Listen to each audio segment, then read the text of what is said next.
Boom, boom, boom, boom, boom, boom. Hello, everybody, and welcome back to Flip Thoughts Reactions, man.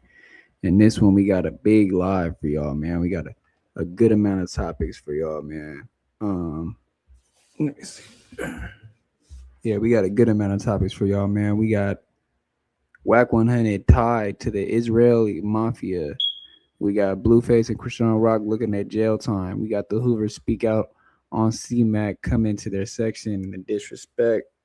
You know what I'm saying? We got Nolan Wells, state examiner and DA cooked with this new evidence coming up. We got um what else we got? We got a whole bunch, man. We couldn't put it all in the title, but y'all go see, man. We got a whole bunch. We got Black Sam speaking out a little too much on the unaliving. Of course, Flacco's gonna be right there to Flacco's gonna be right there to try to stir some stuff up from it, man. But yeah, man, we going first thing we got misguided media, man. Wack 100 tied to the Israeli mafia. This right here, I was like, man, I gotta react to this. This is crazy. So we gonna get right to that. Um, like I said, man, we live. YouTube, Kick, Twitch. We live, man. We live. Let's get it. Um, like I said, man, we gonna get into a whole bunch of a lot of topics on this live, man. Um, Give me 1 second, y'all.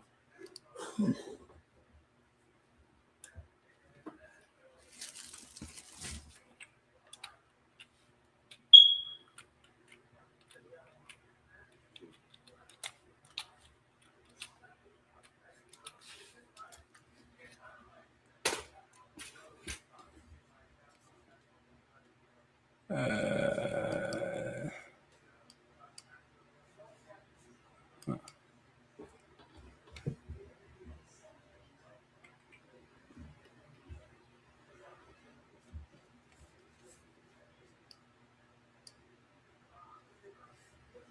huh. Give me 1 second, y'all. This is Give me 1 second. Sometimes his channel don't pop up the first time. For some reason. Sometimes it is.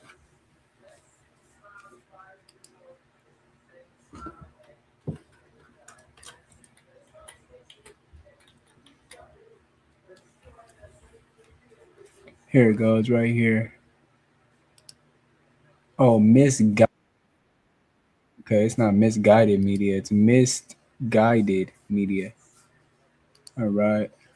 Hopefully we got it pulled up over here. If not, give me 1 second, y'all. It should be pulled up right here. If it's not, oh, it's just not on the stage yet. Okay, that's what's going down. All right, man. Like I said, man, we gonna get into this misguided, not misguide, misguided media for this clip. Wack 100 tied to the Israeli mafia, man. Let's and we just had two people up in here too. They left. They probably left because they didn't want to hear me talk, man. Wanted to see me pull up, but I had to pull up, man. But we gonna get right into it, man. Come on, let's get into it. Hype, like, share. Let's get into the content.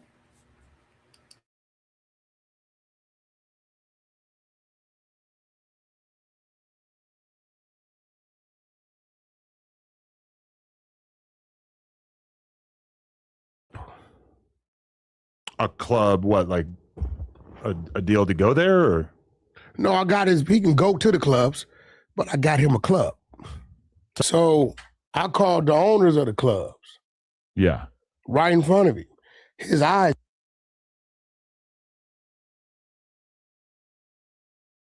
So apparently, this is the boss right here, the Israeli mafia right here. This picture of this guy right here. That Wax talking about getting him a club. Let's see what this is about.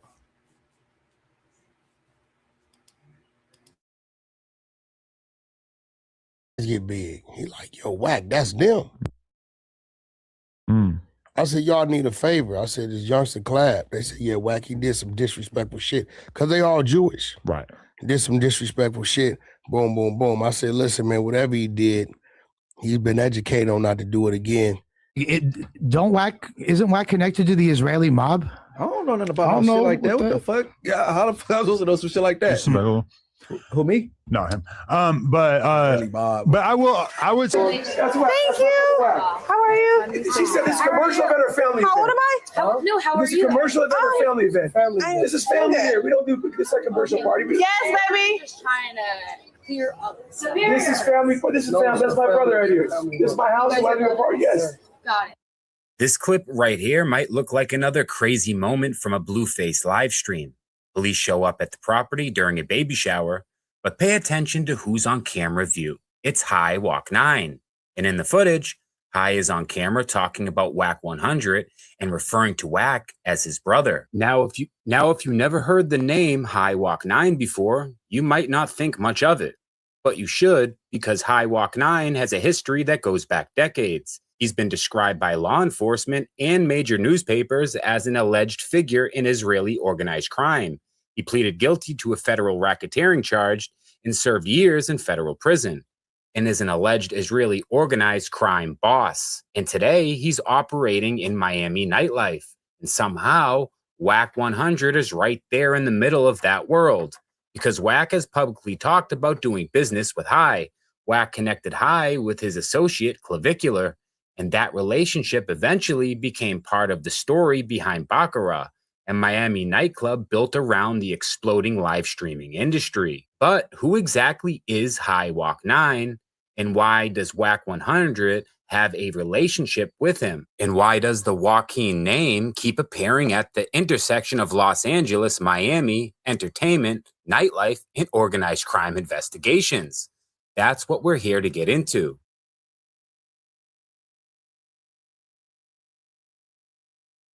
To understand the Wack100 connection, you have to go back. High Wack100 was born in Israel and eventually became a prominent figure in Los Angeles nightlife.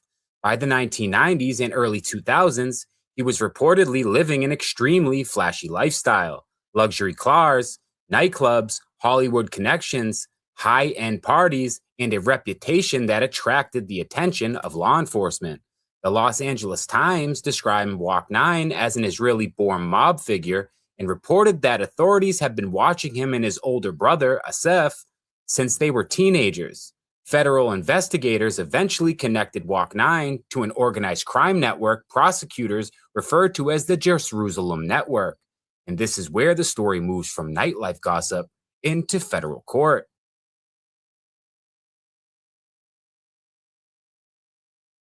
In 2026, High Wack100 pleaded guilty to federal racketeering. According to the Los Angeles Times, the case involved money that had been embezzled from an Israeli bank.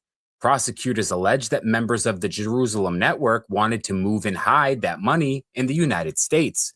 Wack100 helped arrange loans using the money. Some of those loans involved people in Miami and Southern California.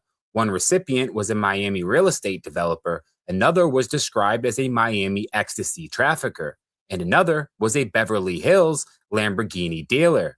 When some of the money wasn't repaid, prosecutors said Wack100 used threats and extortion to collect it.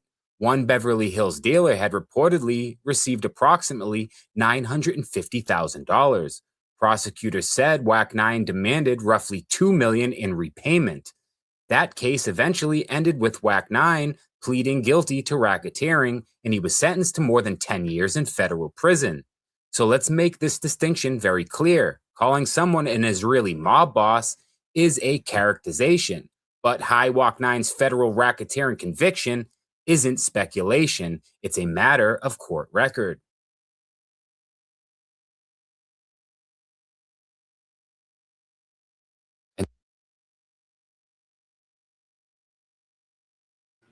So this High Wack100 guy, man, he ain't playing no games, bro. I think he is some type of boss, allegedly, because the way I think he is some type of boss, allegedly, because the way that misguided media is speaking about him, bro. And just really in general, bro. Bro just sounds like somebody you shouldn't play with, gang. That just seems like somebody you shouldn't play with, bro. Straight up.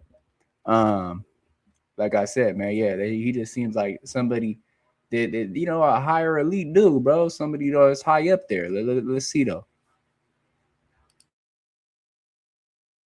Then there's High's older brother, Asef Ace Wack100. The Wack100 name continued to appear in law enforcement investigations years after High's conviction. Just last year, federal authorities accused Asef for threatening the operator of high-stakes private poker games in Los Angeles. According to a federal affidavit, investigators alleged that Asef tried to collect protection money from the poker operation.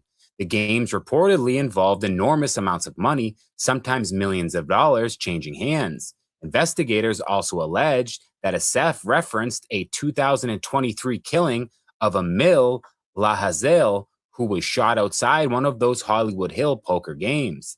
Asef's attorney had denied that he'd made threats or attempted extortion. And importantly, High Wack100 was not charged in this case. But the federal affidavit is significant because investigators specifically discussed the reputation of the Wack100 brothers and alleged that it was used to create fear. That tells you that the Wack100 name still carries weight in the eyes of law enforcement.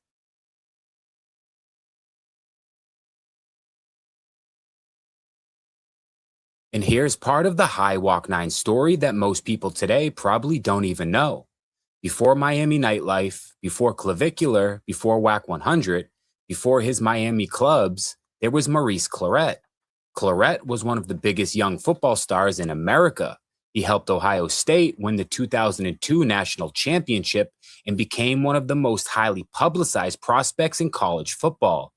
Then his career took a dramatic turn.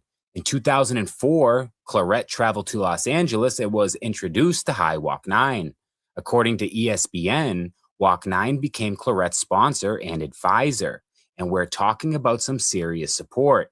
ESPN reported that Wack100 provided Clarett with cash, a BMW, drivers, bodyguards, and a beachfront property. The reported arrangement was that Wack100 would eventually be reimbursed and receive a percentage of Clarett's future rookie contract.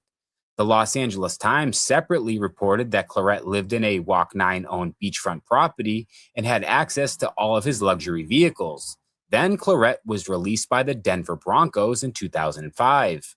The NFL career that was supposed to generate the money never even materialized. And suddenly, according to reporting at the time, the financial relationship between Clarett and Wack100 became complicated.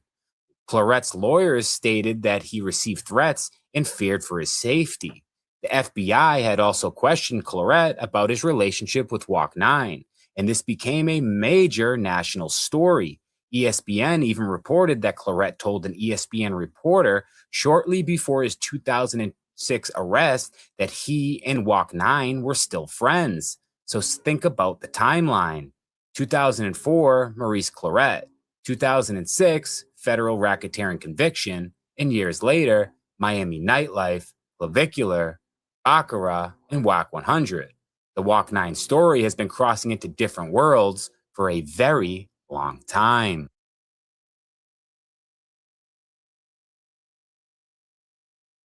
This is important because when people hear High Wack100 today, they may think he's a Miami nightclub owner. And that's not where his story even started. His story started in Los Angeles. The Wack100 brothers grew up in the San Fernando Valley. High became involved in the Los Angeles nightlife scene. His name... Oh, so him and Wack probably go way back. Paul Rue, I know blood since I was first started living in Pacoima. Paul Rue, they probably go way back, bro. Bro just said that, bro. Grew up most of his time in the San Fernando Valley area. The SF, bro, that's right. That's right there.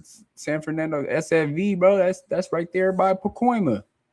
Come on now, gang. Put one and two together. He been on Wack then because they must have met each other when they was, younger cats type of thing. I don't know, bro. It sounded like he might know Wack like for a while, bro, like at least 12 years plus or something, because hey, he said he grew up in the San Fernando Valley. That's right there by Pacoima, man. Come on now. That's right there by Pacoima. Let's go. Shout out to the two people up in here, man. Get up in the chat, man. Say something, man. We gonna put a poll up, actually. Appeared in federal investigations involving Israeli organized crime, and he had connections to people in entertainment, nightlife, real estate, and gambling. It eventually caught his activities stretched beyond California. The federal case itself included alleged financial dealings involving Miami. So there was already a Los Angeles to Miami connection in the Wack100 story long before the current streamer era. Enter Miami. Now, fast forward, High eventually becomes a major presence in Miami nightlife, and that's where his world intersects with Wack100. According to Miami News Times, Wack100 was with Clavicular during a live stream when Wack pulled out his phone and FaceTimed High Wack100. Me, he didn't tell me that. Okay. He just told me something happened and they banned me. I don't think anybody suggested that Clav was the one who played the song, which makes him being banned kind of fucked up because he was just with this group of dudes. Like, it only takes one person to go up to the DJ and say, hey, play the song. So I called the owners of the clubs. Yeah. Right in front of him. His eyes get big. He like, yo, Wack, that's them. Mm. I said, y'all need a favor. I said, this youngster Clav. They said, yeah, Wack, he did some disrespectful shit. Because they all Jewish. Right. He did some disrespectful shit. Boom, boom, boom. I said, listen, man, whatever he did, he's been educated on not to do it again. You know, he's 20 years old. Let's lift the ban and give him another chance. They like, Wack, you don't understand. I said, bro, every time you ask me to do something, you just ask me to let something go, right? I'm going to be real. Huh. These dudes be connected within our community and theirs. The Jews. Like a motherfucker. Mm. Said, every time you ask me to let something go, I honor you. Said, you do. He looked at dude. He said, hey, on Wack's word, we're going to lift it. We're going to talk about it in a couple of days, and we're going to let you back through. And that's what it was. I got Clav a club. A club, what, like a deal to go there? Or? No, I got he can go to the clubs, but I got him a club. To own? Yeah. An entire club? Named it and everything. What's it called? Club Stream. Going to be the first club where you can come in streaming. It's permitted. Wow, that's an interesting idea. I wonder how that's going to be for the people. And it's in a zone that doesn't get blocked. Perfect. Clavicular had reportedly been banned from multiple Miami clubs because of his live streaming incident with Andrew Tate. In Wack's response, he called High, not a random promoter and not a random club employee. He called High Wack100. Wack asked him to help Clavicular get back into Miami clubs, but High apparently saw a bigger opportunity, of course. Instead of simply getting Clavicular back through the door, he offered to build something around him, a nightclub designed specifically for streamers that became Baccarat. Baccarat represents something pretty interesting, the old Miami nightlife economy meeting the new internet economy. High had the nightclub experience and Miami connections, and Clavicular had an enormous online audience, and Wack was the person who helped connect the two. I've always said it, he's a professional middleman. Miami New Times reported that Clavicular became a part-time owner of Baccarat alongside Wack100. Wack later publicly talked about getting Clavicular a streamer-friendly club and helping lift his Miami club bans. That is very different kind of influence than simply managing an artist. Wack was helping one of his people navigate an entirely different industry, nightlife. And the person on the other end of the phone was an Israeli mob boss. So what is Wack's relationship with High? See, here's where we have to separate what we know from what we don't know. We know Wack has publicly acknowledged his relationship with High. We know the Blueface live stream footage shows High referring to Wack as his brother. We know Wack has publicly discussed doing business with High. We know Wack personally connected High regarding Clavicular. And we know that relationship eventually became connected to a major Miami nightlife venue. What we don't know is exactly how far back the personal relationship goes or what all of their business dealings have been. And we shouldn't try to invent it, but we should also not ignore what is right in front of us. because Wack's relationship with High gives us a glimpse into the network of Wack100's that goes far beyond music. Why Wack100's network is interesting. Let's think about the worlds involved. Los Angeles street culture, hip-hop, Hollywood, professional athletes, nightlife, Miami, high-end gambling, streaming, and people with connections to all of those environments. Wack100 operates in the middle of a lot of those worlds, and that's what makes him so interesting. People often look at Wack and focus on his interviews, his arguments, his controversies, and his artists. But Wack's real power may have less to do with what he says and more to do with who he knows. Because when Clavicular needed access in Miami, Wack made a call and High Wack9 answered. For years, people have watched Wack100 and focused on the character, the loud voice, the arguments, the controversy, and the name dropping. But maybe that's the wrong thing to focus on. Maybe Wack's real story is the network behind the character. Because a person can talk all day about who they know, but eventually you have to look at the people who actually answer the phone. And in Wack100's case, High Wack9 seems to always answer.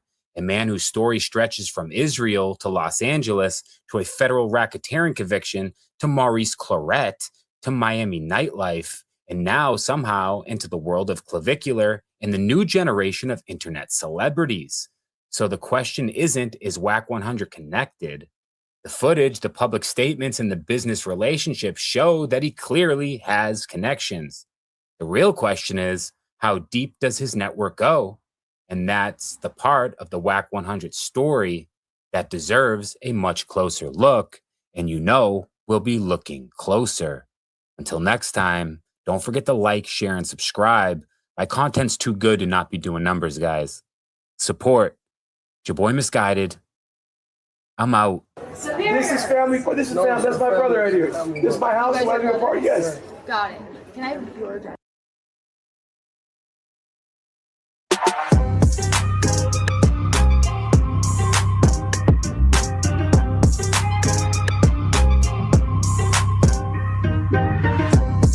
What it do, YouTube? What it do? It's a sad, sad day in America. We're in a state of emergency. It seems like everybody's beating up the elders, and it's happening more and more. And it's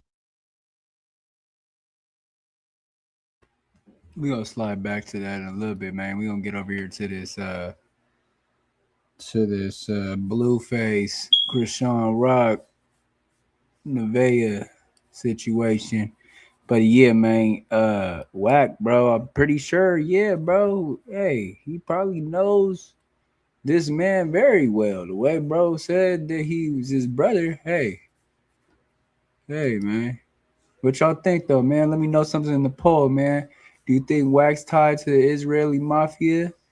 Yeah, because of Clavicular. Nah, hell no, you crazy, boy. Let me know something, man.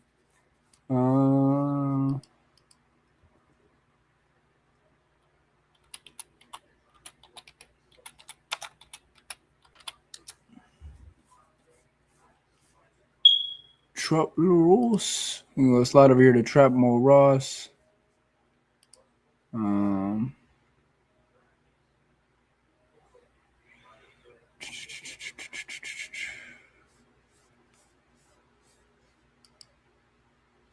Okay, so last time we checked in on Chriseanrock and Blueface, things were getting pretty crazy. Chriseanrock had crashed Blueface's baby shower.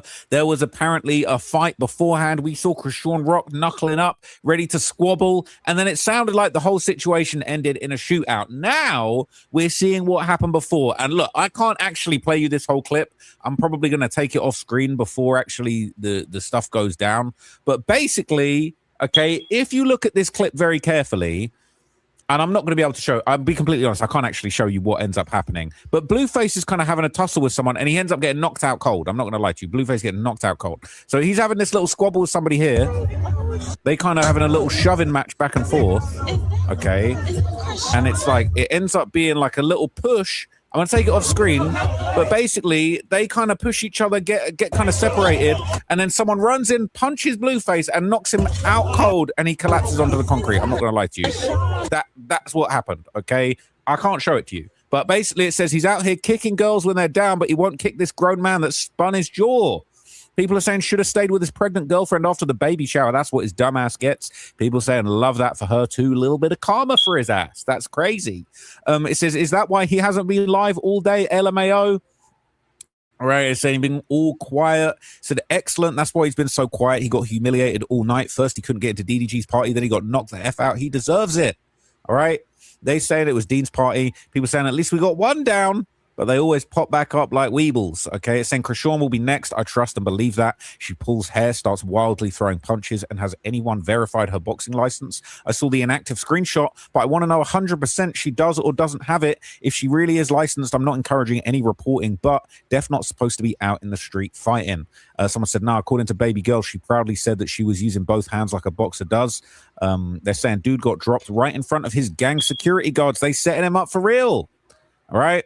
People saying that's hilarious. All right. Why didn't she do anything since she fights men? Also, people saying love this for him. Why the gruesome twosome out in the streets fighting people? I'm seeing all these clips. Or why the F were they running out in the streets? They're saying that's crackhead behavior. Okay. And here is another one. They're saying this is Chrisean. Let me take this off screen just in case it's madness. But this apparently says this is full footage of the fight with Chrisean initiating, sleeves rolled up and calling to the girl to fight, and Blueface pushing the girl into Chrisean constantly to get her beat up. I'm not going to lie, probably can't show you this, but I'm going to run it and I'm going to describe to you what's happening. So she's squaring up. All right, she's squaring up with the girl.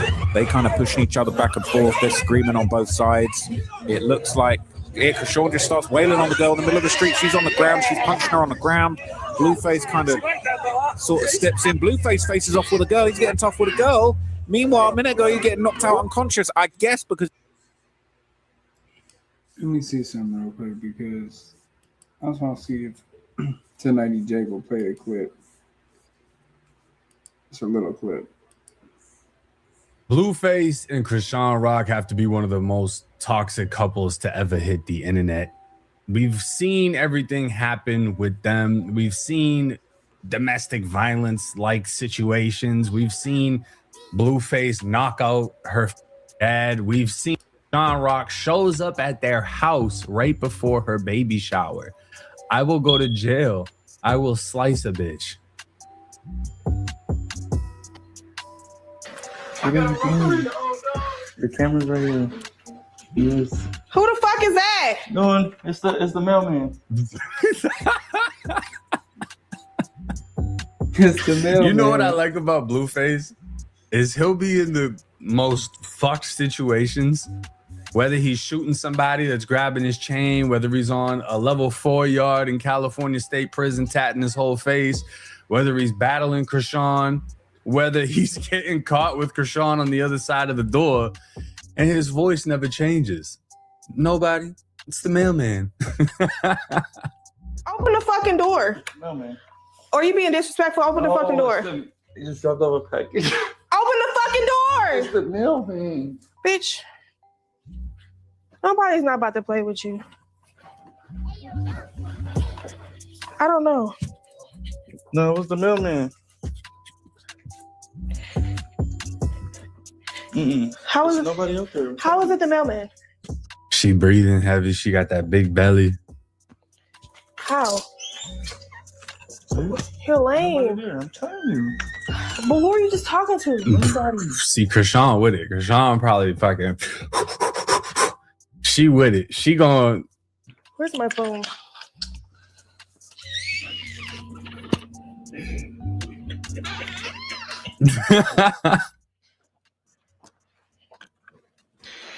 Being disrespectful. No, please, no mail. No mail. Just a minute. Right.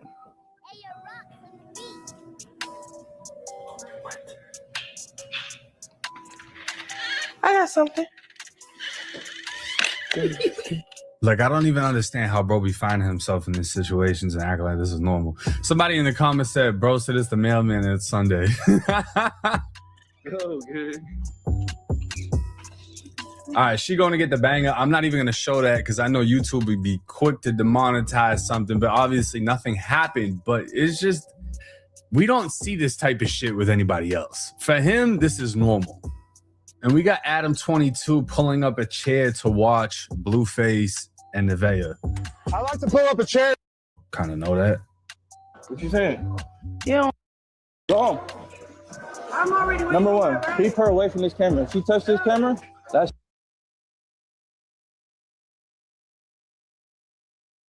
music, shocks me in the face, do all the shit all day. Now you touching the camera, that's what I'm saying. Hey, number one, take her out of here.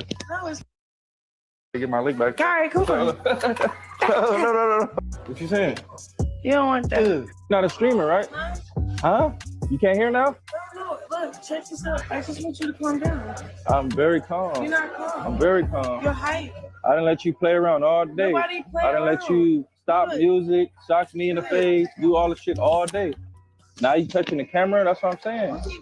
Hey, number one, take her out of here. No, it's Go home. No, it's Go home. Go home. I'm already waiting. Number one, keep her away from this camera. If she touched this camera, that's your fault. Still crib. Okay, so get the fuck. The fuck? What are you still doing here? What? Somebody in the comments says, I think he meant to say she got in him feels when she declined the 24-hour stream. That means no views, no subs, no money. So basically, because she's not getting on the camera, he's not going to get paid. And it's, you know, he's about his bread. So it's like, get the fuck from around. What are you still doing here? We already know your plot, how you move. If you're leaving, what are you still doing? So what are you still? I remember when they were both locked up and somebody said we will finally have peace and quiet. Like, doing here? The door is that way. I see a celebrity boxing match for them. She's so dumb. She don't even know. I already know. What? I'm watching everything. You crying for what? I'm crying because I spent my money today to make you feel special. When you argue with your girl and she asks you what's wrong and you say what's wrong and her response is, immediately want to break everything in the fucking room. Now, what did you do in return? What did you do in return? I appreciated it. Yeah, you hear me? You hear? You spent 10,000. Okay. Bet. Do you have a vagina? Do you have a vagina? And do you? No. You act like one. You act like you have a vagina. I'll see you later. All right, manly ass bitch. What the fuck? Yeah. What the fuck? Bitch is a grown ass man. Use your words. I seen your plot. Use your words. I beat you to the punch. You looking for your car, you looking for your ID. You ain't spent shit, you ain't paid for shit all day. What you need your car and your ID for now? Facts. Huh? You ain't bought They can't hear nothing when you start speaking facts. Huh? What? shit all day. Now you looking for your card and your ID. Because you got bad customers. What boundaries? What boundaries you put down? What boundaries did you put down? Nigga, you're weird. Yeah, you know, my I nigga. can't even do live. You think shit is funny. I thought you wasn't 24 hours trying to sing. Well, this is what I mean. They tear it down wherever they're at, in public, not in public, on camera, off camera. He'll drive off, and then one of them will call each other, and they'll sit on the phone for another hour and a half, doing the same thing that they were doing in front of each other. And I mean, just look at the build here. Look at if you take away the head, right? I'm not able to do this in OBS, but if I could put something here. If I put Lil Durk's head here, you wouldn't know that this wasn't Lil Durk. You'd think Durk was wearing a two-piece, right? Look at this chiseled shoulder. Look at the traps. Look at the fucking chest. The muscle, the definition. Chriseanrock gets emotional after seeing her sister Taseki lose her boxing match. Cowboy, this is the drink menu. Jat 5 was also in the building. Y'all know he just got out of prison. He got out after either he beat or took lesser time on a murder case. But Jat 5's back. So there was some crew allegedly get into and not even 8 party. You know what I'm saying? Just Blueface, Adam 22, and Vlad TV. You're talking about some millions. You know what I mean? So you wouldn't really think that something crazy is gonna happen, but you never know with Blueface and Chrisean. And not even 18 minutes ago, to show y'all how much I'm rocking. Not even 18 minutes ago, No Jumper posted to Instagram, Blueface and his crew allegedly get into shootout after Nevaeh's baby shower as he leaves with his old BM Chriseanrock. What the fuck happened? Blueface and his crew allegedly got into a shootout after he left his pregnant BM at the baby shower. They later went out with friends and were reportedly involved in a shooting with 7 shots fired.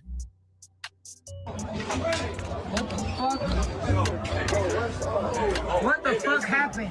What's going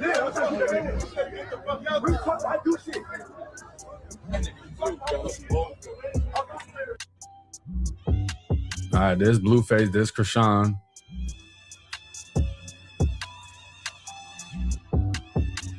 Blueface looks like he's going off on somebody.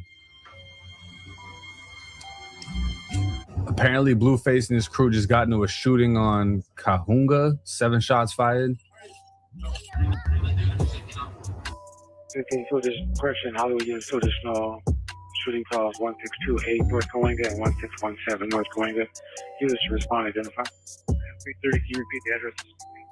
6FP30 1628 North Coalinga and 1617 North Coalinga.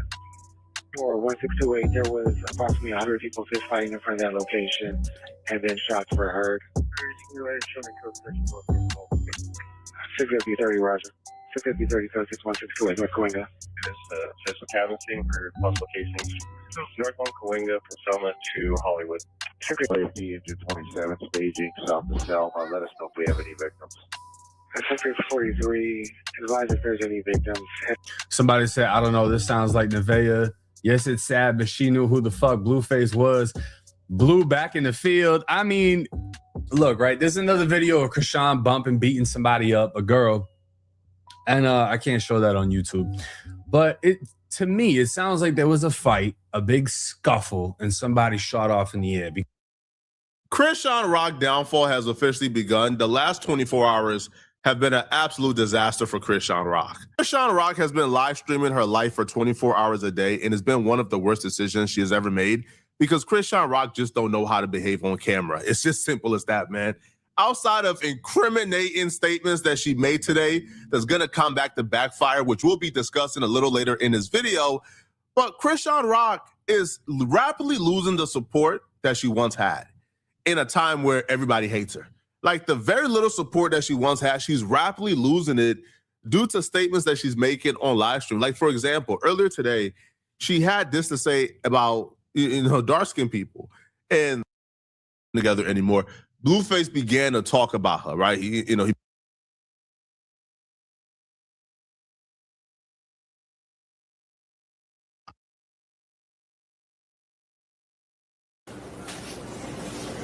Jack, just the way he is, like, he had no soul.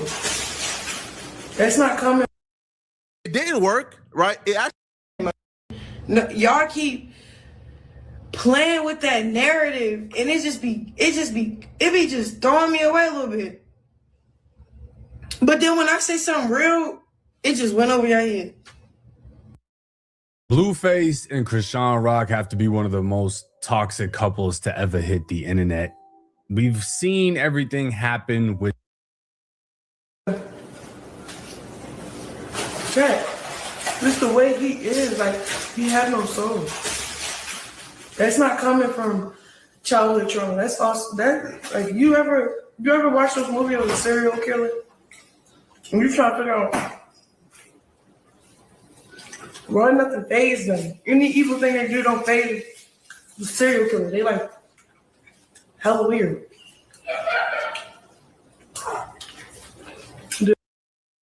Folks, breaking news, Blueface and Chriseanrock just got into a shootout. There was a fist fight that there's footage of going around. Chriseanrock is going full Mike Tyson on a chick in the street. Blueface jump. It's been an absolute carnage and chaos for Blueface and Chriseanrock. It is insane, okay? And I'm not going to lie, it's the perfect distraction. If you saw the last video I did, a giant brawl, a giant ruckus was going on, all right? And they're saying, says, here's the dispatch call from the incident that Blueface and Chrisean were involved in early this morning. Thankfully, there were no victims.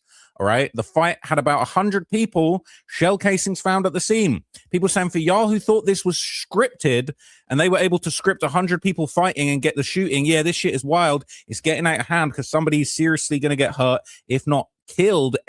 The DNA test on that one too. I'm not disparaging her. I'm just saying when it comes to Blueface, you got to double, triple, quadruple check these things because we're hearing all types of rumors, right? But what's crazy, okay, Blueface was off having his baby shower. There were a bunch of people live streaming there. It looked like an absolute hoot. I'm seeing clips all over my social media.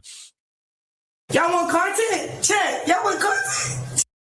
Bad person, real live, just to wasn't invited. It sounds like she was crashing that shit. This is crazy, and Blueface knows what he's doing. The camera's right here. Yes. Who the fuck is that? No one. It's the mailman.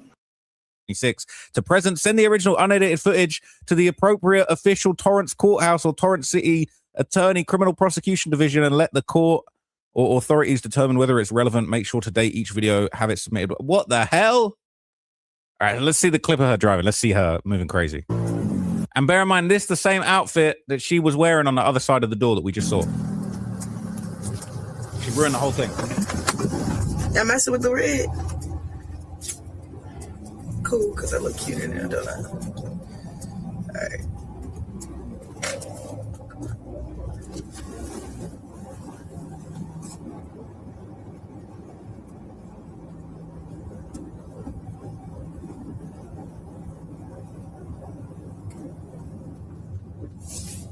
I mean, shit, she driving. She in the car with Chrisean.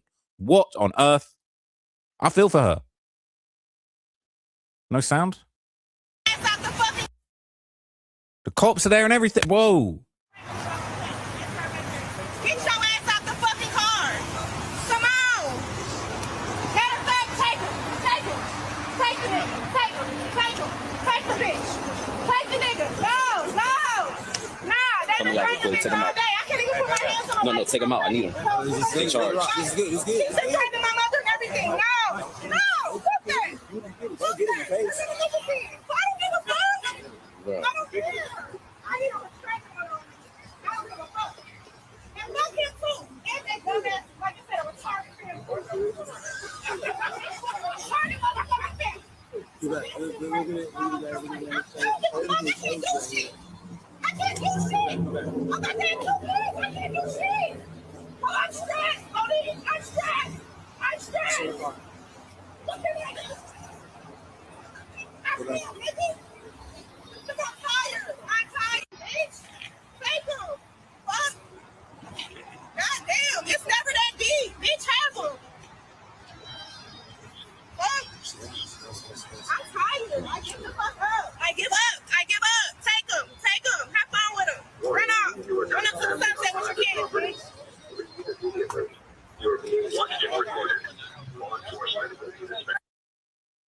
That's crazy. That's crazy. So look, all right. People are saying, mind you, Blue ain't washed his ass or brushed his teeth all day. LMFAO and Navia said he washes his boxers and usually has stains on them. All right. I bet that's leftovers from old crust. Oh, bro, I ain't gonna lie, this is getting crazy. This comment section is getting out of control. People saying not in on it is Navia. I'm starting to see this and I'm about to low-key stop watching because it's getting too much. Right, it's saying like I know Chrisean probably had the address to the boyfriend's to BF house, but it's real strange she happened to know the location for the baby shower when it wasn't even at the house. And then him getting into the car, yeah, they did their big one and had people tuned in. The only person stressed is Navia, and I just feel bad. I don't care if she put herself in this position, but this is just straight up evil to have her this stressed. Says, girl, they're all just crackheads, no skit about it. I sadly know guys and girls that act like this are trying to control the narrative. You said I lost streaming privileges with you, so I'm trying to respect what you want, but you keep trying to manipulate it. Let me know what's up. Can we stream or not? She said, I don't give a F, names he calls it, and she's happy to bake. I mean, Blueface gaslit her to her face. That was pretty despicable. That's crazy. Saying, Paul Navia, no one deserves this, especially heavily pregnant. License plate, getting the license plate is hilarious. That's crazy. They're going to need to send that one to the court too. People saying it's all scripted. These girls are obviously part of the show. Unfortunately, kids are real and being traumatized. Navia will wake up and find herself a great man for her and her kids. There's just a lot going on. There's just a lot going on. I ain't gonna lie, there's a lot going on in here.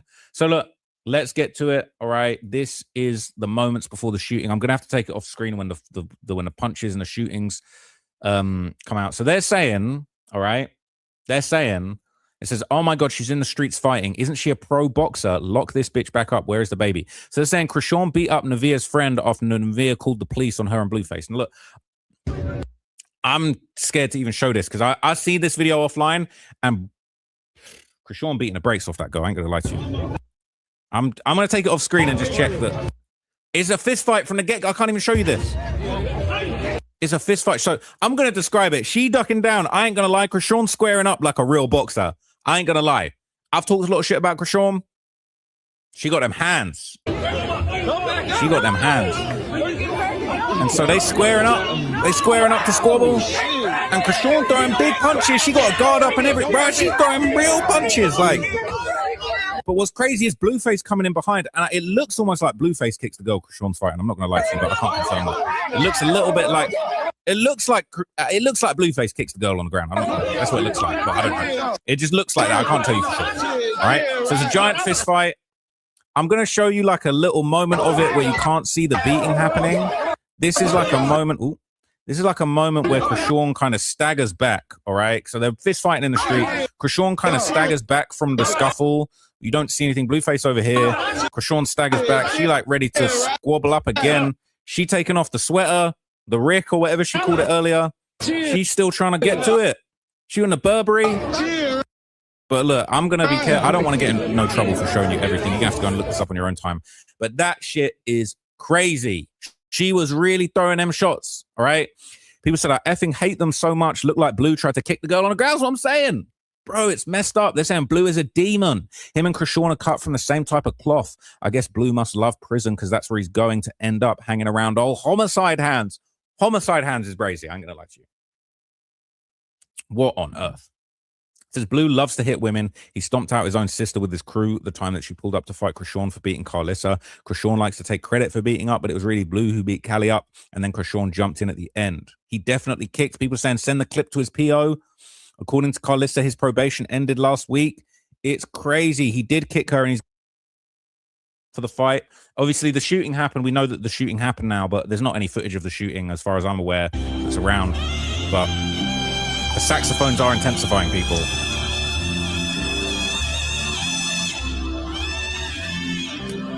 But she pushing Blueface out. I gotta lie, that's hilarious.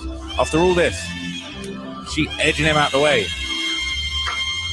These two are just this morning, though. So I read a few people say that all reality variety, and they put themselves in public spaces around regular people, and sometimes criminals just go and action, never knowing if or when a bystander will. Just because he got knocked out cold, it's time for him to pick on the little guy or the little girl. By the look of this, he's squaring up with females. Chrisean's getting pushed back. Blueface is even squaring off to the female. This is crazy. I'm not gonna lie, this is crazy. This is despicable. All right, it looks like Blueface actually punched the girl. Hang on a minute. Blueface either pushes or punches a girl, and it's not Chrisean, it's someone else. That's crazy. That's crazy. The girl that Chrisean was just wailing on, it looked like Blueface either punches her or pushes her into Chrisean. That is obscene. I'm not gonna lie, that's obscene.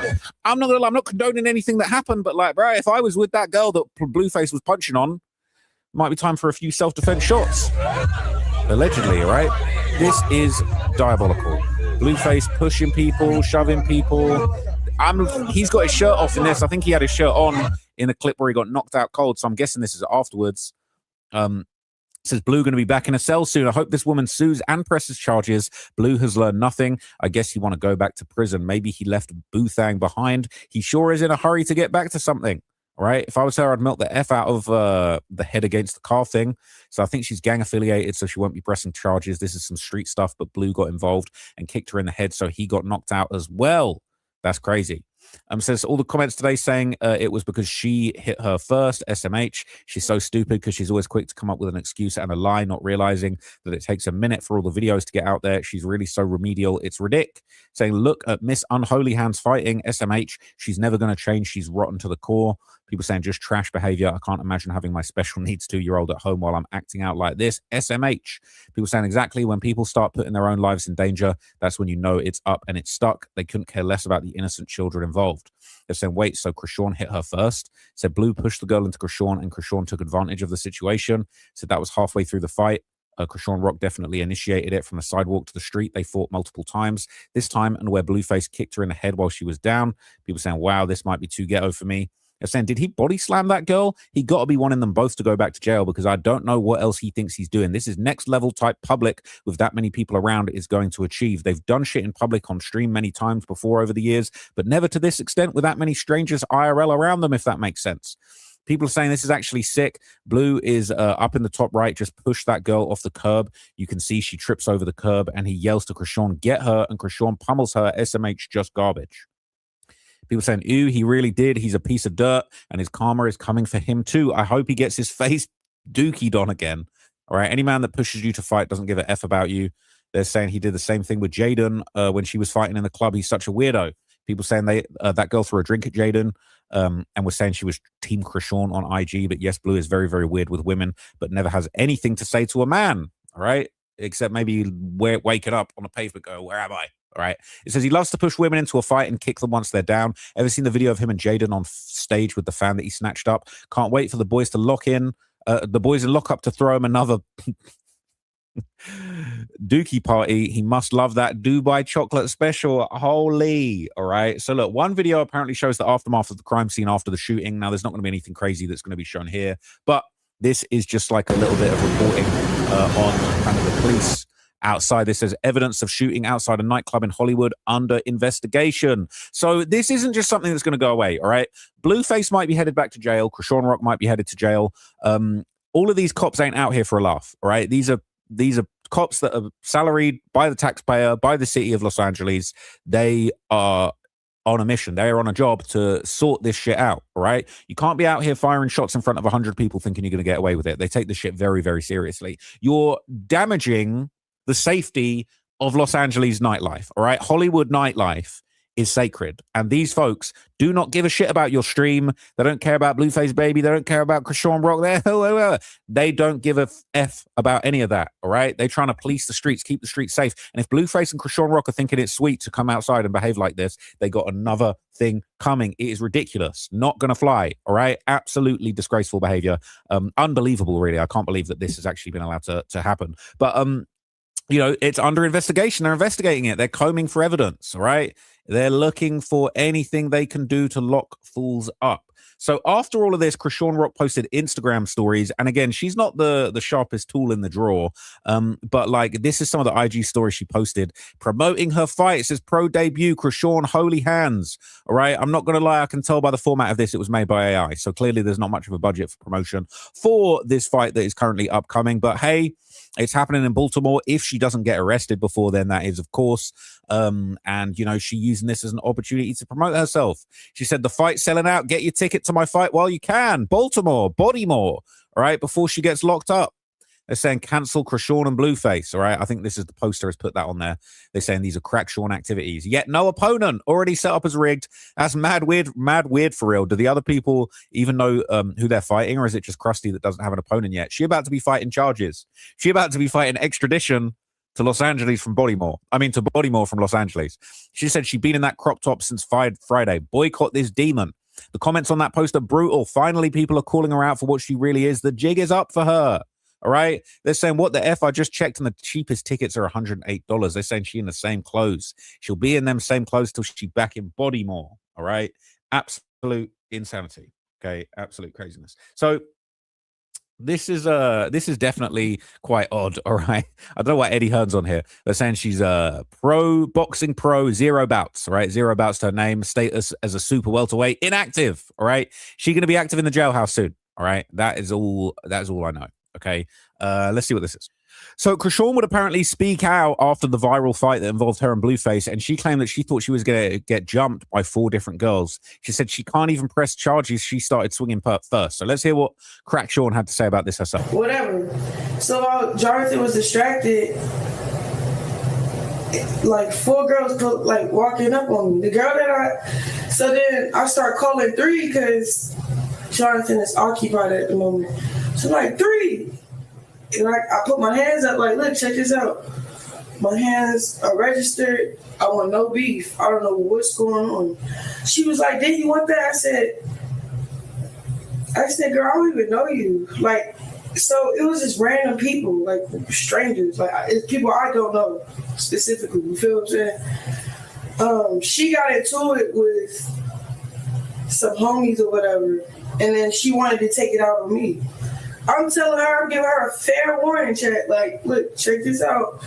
I don't think this is what you want but I see how you program it. It's not just 1, 2, 3, it's 4 y'all. So I make it where Blue is. Everybody, even her brother, Tiny, was like, if you really want a one-on-one fade, you take that. You don't just try to like bully somebody like as if she don't know how to fight. And she can fight all y'all. Ooh, ooh. Long story short, she walks up, get this, start trying to thump.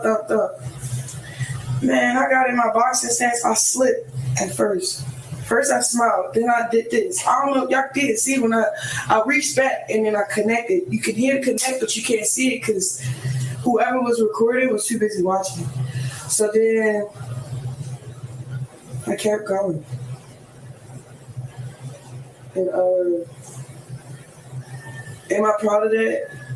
No, but I'm not feeling be bullied. Like, it's a friendly fade. Took the friendly fade.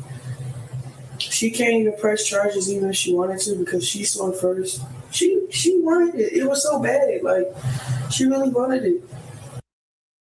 So the woman that Chriseanrock got in the fight with, apparently also made a post explaining her perspective too. It said, so the woman Crackhead apparently beat down has spoken out. This is what was said. What? I got beat up here. What? No black eyes. I have fucking mascara on. I have no fucking knots. Y'all keep talking about a knot. It's my fucking head. I have no fucking knot on my fucking head. Y'all is crazy. My lips are naturally big. It's not busted. I bit my lip because if it was busted, it would be like a split.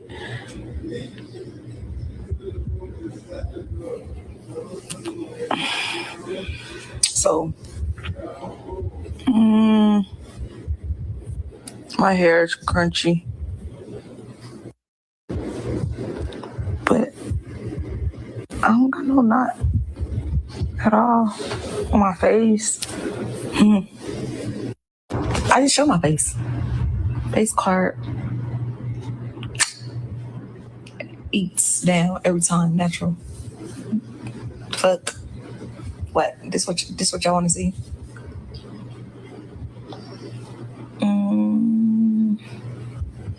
I lost my earrings though. Damn. I had a war for my earrings. It's not busted at all. People play victim when they do stuff to people first. Once again, when somebody does something to you, you react. All I did was react. Okay, we don't need the free promo on there, okay? They're saying, what kind of boxer gets into a fight and leaves not one mark on the other person? It says she's handling this a lot better than I would have. Blueface, really. It must be whatever demon he prays to. That boy lucky he ain't crossed a certain type of bitch yet. It says, right, then he keep playing with females. Anyone smarter than Chrisean would have had some serious people come check his behavior. Being big, whatever you are, wherever you are at, doesn't make you bulletproof. It says, Rock is the only one that will physically fight anyone for him. They both enjoy fighting. They do drugs together. Says the way Crack Rock jumped up like a movie zombie after the girl rocked her, I knew she was on the shit. It says the world be a better place when he's no longer in it. That's very intense. So I don't wish death on nobody because that shit got a way of coming back to you. So I'm never going to say that. But he is playing a dangerous game. He won't be doing. He won't live to 30 doing the shit he doing. It says, and Chrisean is the one lumped up. That's what she deserves. LOL. It says, and saying that's why neither of them on camera. They nursing wounds. Someone saying I'd sue the effing shit out of them. I'd be wearing a neck brace, back brace, lying on.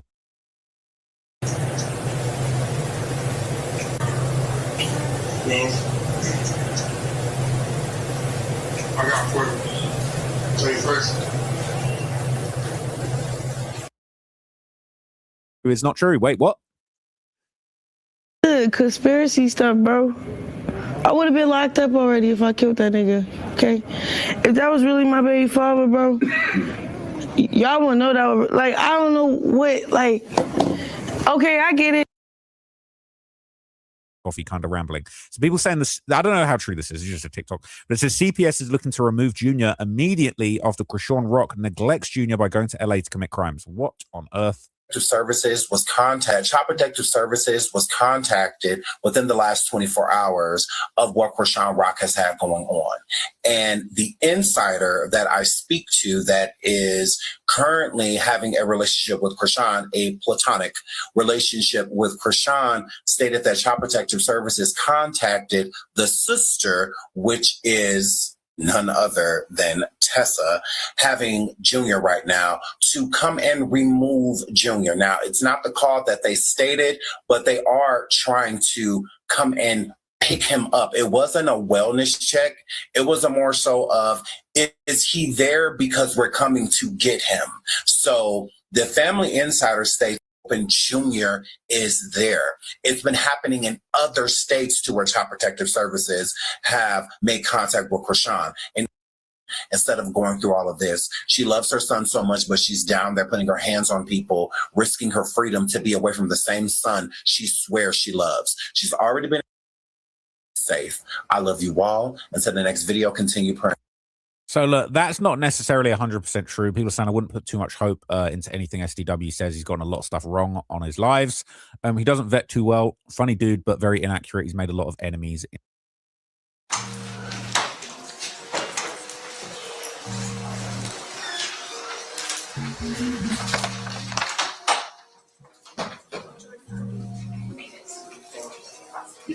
Right, Jordan's investigating the burning smell.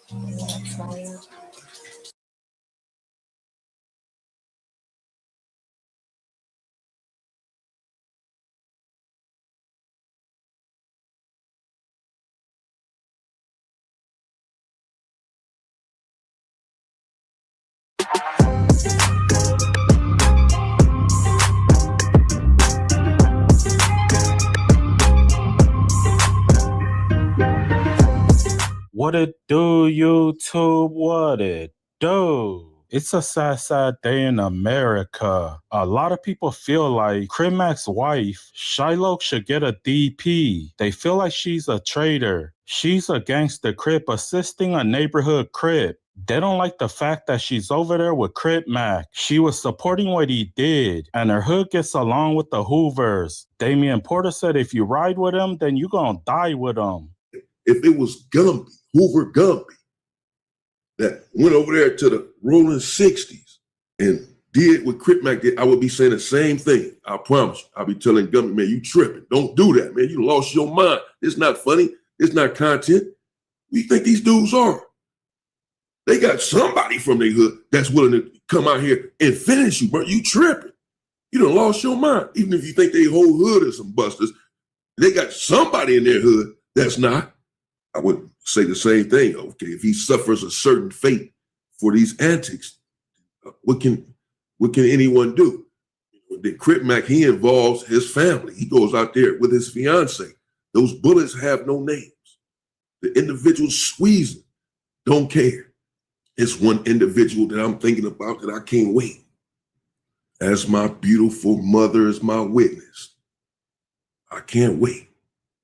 And whoever's there with him, his gay son, his fat wife, it doesn't matter. Everybody gotta go.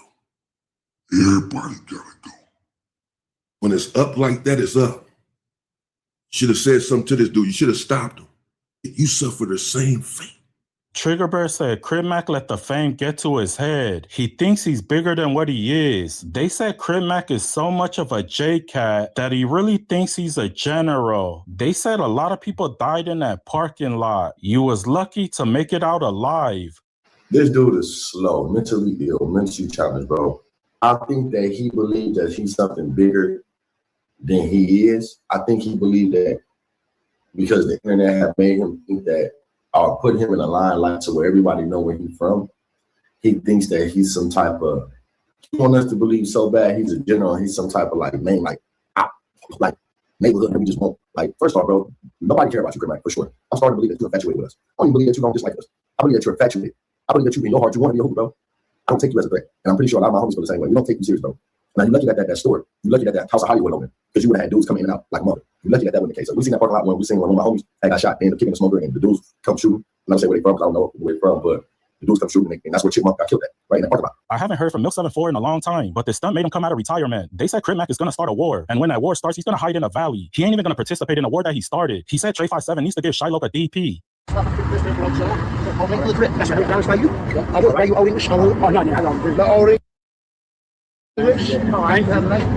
you, young man. Thank you, ma'am. What's your combo? No, I'm Shiloh. Hey, let's see they fight more. I came out here on Manchester and Snoop to help y'all out. Do something a little different. Now, Fit Duval Custer, that's not Manchester and Hoover. That's Manchester and Figueroa.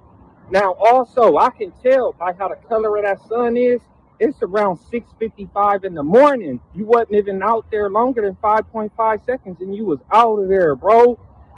Now, look, I didn't know because of the girl that brought him up over there, she's from Pomona Trey 57. I didn't know that they get along with the neighborhoods now. Because if that's not the case, why is she bringing him to Manchester and Figueroa? So he could diss the Hoovers. Like, her feet need to get whooped, bro. And it's crazy because fuck Mac, Custer Mac, come pull this stunt, bro.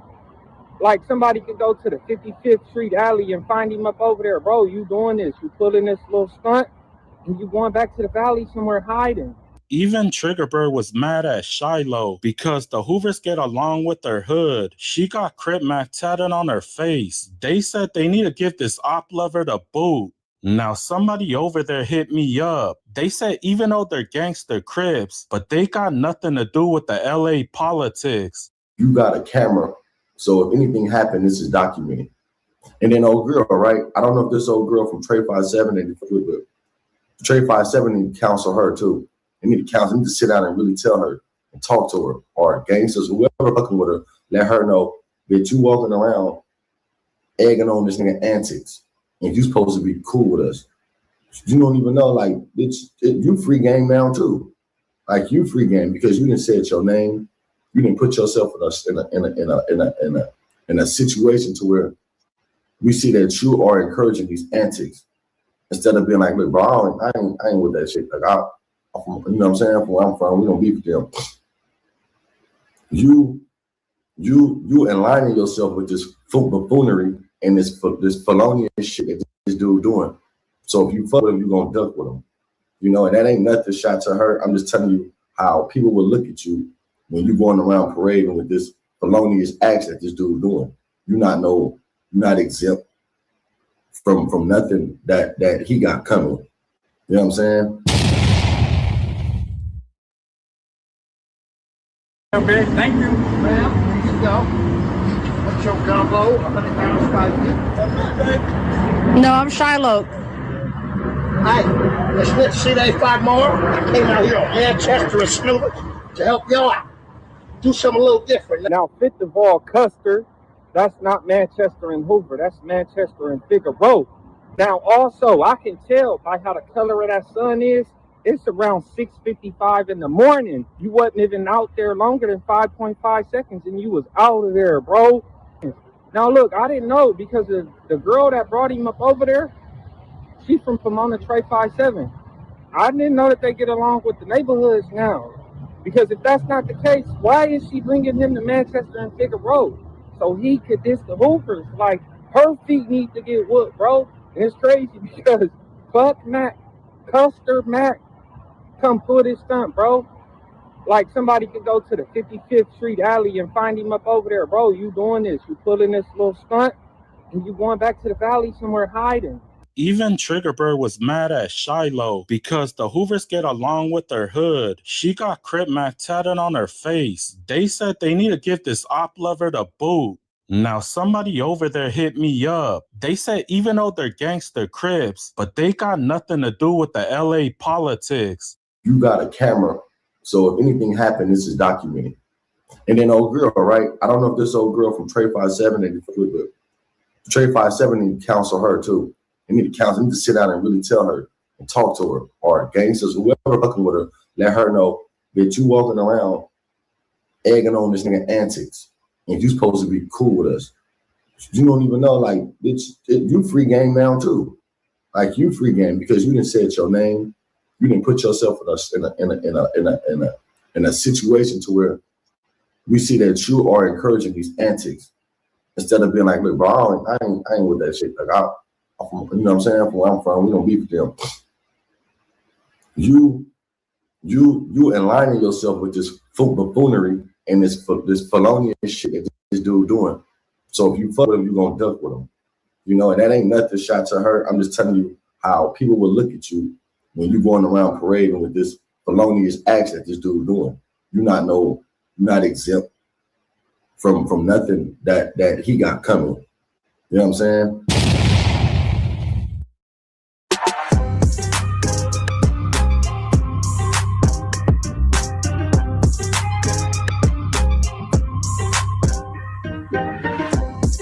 What it do, YouTube? What it do? Man, it's a sad day in America. Bray said Cripmac almost died today. Today, Cripmac wanted to give some pizza to the homeless. Now, the problem is this. He went to the heart of the Hoovers to do it. Now, this location ain't nothing to play with because you're almost guaranteed to run into some Hoovers. That's the same spot where Treyway 7 got clapped up. That's the same spot where somebody recently just died. And it wasn't that long ago where this took place. And we begin with breaking news here at 4. Multiple people shot outside a market in South LA. Desmond Shaw is live overhead in Sky Cal. Des, how many victims are there? And did police catch the shooters?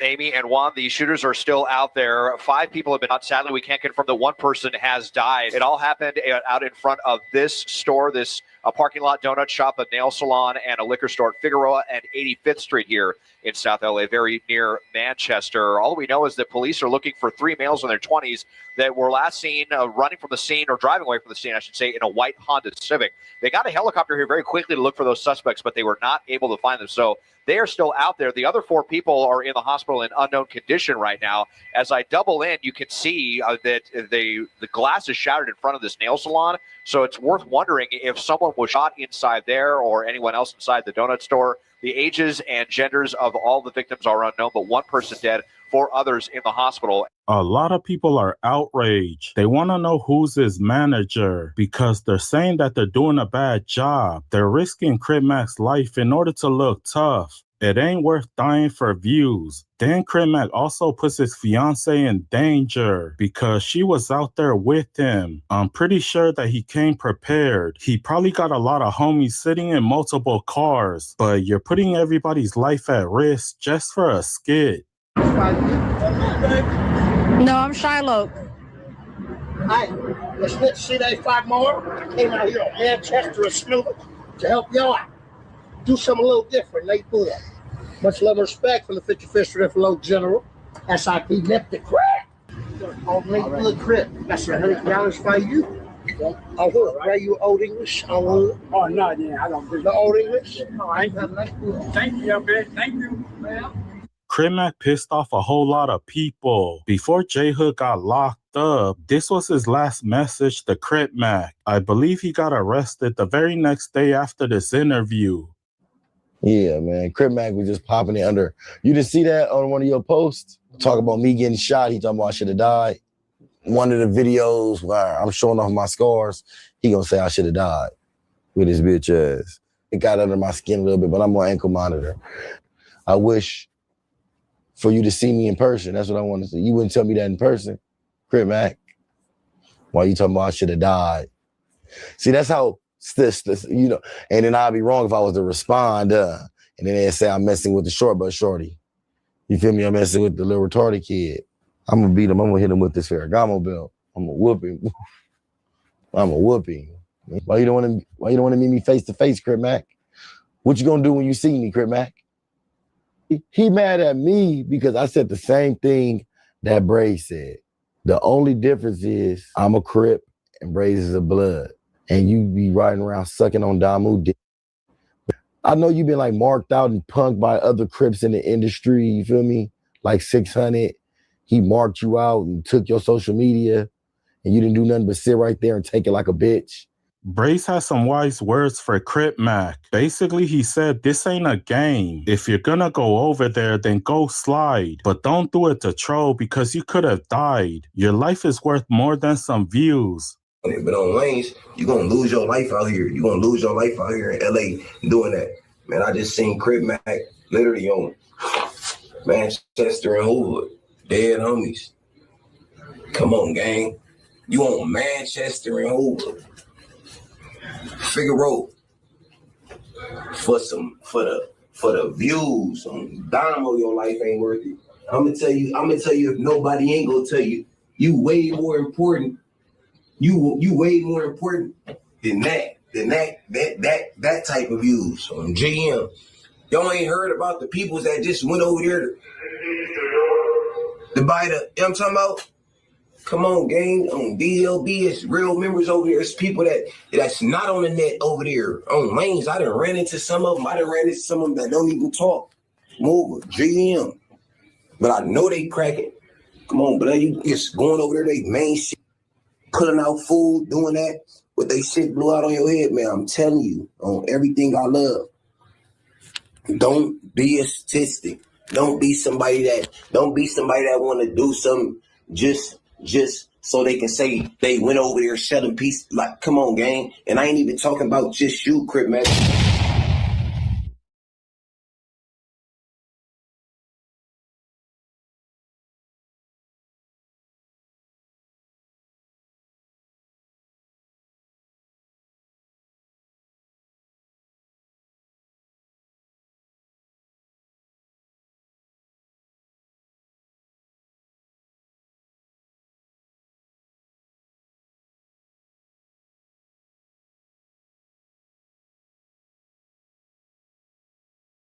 You guys, the medical examiner in Nolan Wells' case and the DA are both under fire and heavy scrutiny today, and we're going to discuss both in this video. So the medical examiner, her name is Stacey Turner. She oversees, I guess, the autopsies, and she oversees a lot in terms of the medical examiner office.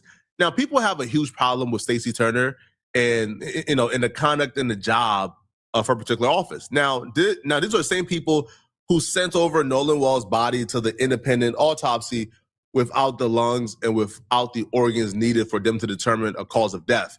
Now, apparently this has been done to other suspicious Black deaths, and people are sick and tired of it and want transparency. So this petition is not just like, you know, like a hole in the wall petition. No, this petition got 45,000 verified signatures. 45,000 people have signed this to have her license revoked. Okay, so it goes, this is a petition demanding an I just talked about this not too long ago. My boy Easy Call TV, man. Shout out to Seattle Cambodian YouTuber Easy Call TV, my guy. On Flipping Eating Discussions, man, we was talking about the state examiner, bro. She's the one that took the lungs out, took the throat out, bro, and she's been already looked at as somebody that rules a bunch of suspicious homicides as just basically unexpected deaths or something like that. Not unexpected deaths, but like a lot of Black men that were unalived in homicides that she did the examining for. She labeled them no cause of death. unknown cause of death, and even though a lot of them were actual, murders and stuff like that. So 40,000 petitions, 45 people signed the petition to get her up out of there, bro. That should tell you something right there. And that's what I'm saying, bro. She has something to do with this whole Nolan Wells case being so hard to break down for the autopsy because of what she did in the beginning when she first got the body, bro. Let's hear what Flacco says, though. Independent investigation into the conduct of Mississippi Chief Medical Examiner Dr. Stacey Turner to the governor of Mississippi, the Mississippi State Board of Medical Licensure, the Mississippi Department of Public Safety, the Mississippi Attorney General, the United States Department of Justice, Civil Rights Division, and all agencies charged with protecting the integrity of Mississippi's criminal justice system. They reaching across the country, bro. They want this woman gone. So what exactly has she done that has these people pissed off? Well, let's keep on to you, right? So this says, we, the undersigned citizens, families, advocates, and supporters of equal justice under the law, respectfully, but unequivocally, call for an immediate independent investigation into the professional conduct, forensic determinations, and death investigations overseen by Stacey Turner. The office of the medical examiner occupies one of the most consequential positions with Mississippi justice system. Medical examiners are entrusted with determining the cause and manner of death through objective scientific analysis. Their conclusions influence criminal investigations, judicial proceedings, insurance determinations, and most importantly, rather grieving families ever receive justice. So they're saying that this woman has not done her job or have not truly satisfied the conditions of those four elements. So they continue, that public trust is compromised whenever credible questions arise regarding the accuracy, consistency of death investigations, right, or impartiality. Over the past several years, multiple deaths involving African Americans individuals have generated substantial public concerns. Families, independent forensic experts, civil rights advocates, and members of the public have questioned whether these investigations were conducted with the rigor, transparency, and impartiality required by accepted forensic standards. So they go through like the cases. Now, Nolan Wells is one of the cases. He's all the way down here. But let's go to the other case, okay? So one of the cases they're claiming is a case from DeMartavion Trey Reed that took place in September of 2025. Apparently, they found the 21-year-old at Delta State hanging from a tree. Now, although his death was officially ruled as self-inflicted, the issue is a little bigger than just Trey or Nolan.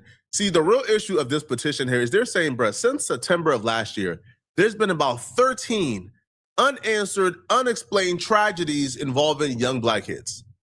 And we can't just keep hearing, oh, it was an accident or drowning. Oh, this person got found hanging from a tree, and they got found hanging from a tree because they put themselves there.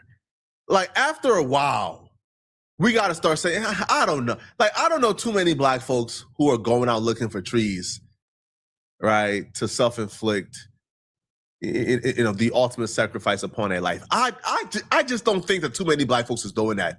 But it's been 13 unexplained. Now, let me get through the 13, okay? So now we have Daniel Irvin, who, his parents were involved in the Nolan Wells press conference. Daniel Irvin was actually quote unquote drowned July 13th, right? And they're claiming, that this was also accidental as well, even though the circumstances around his death is much more suspicious than the Nolan Wells death. And y'all let me know if y'all want me to cover this Daniel Irvin case. This Daniel Irvin case, trust me, like if you don't know yet, the circumstances surrounding his death is a lot more suspicious than Nolan's death. Like, it's.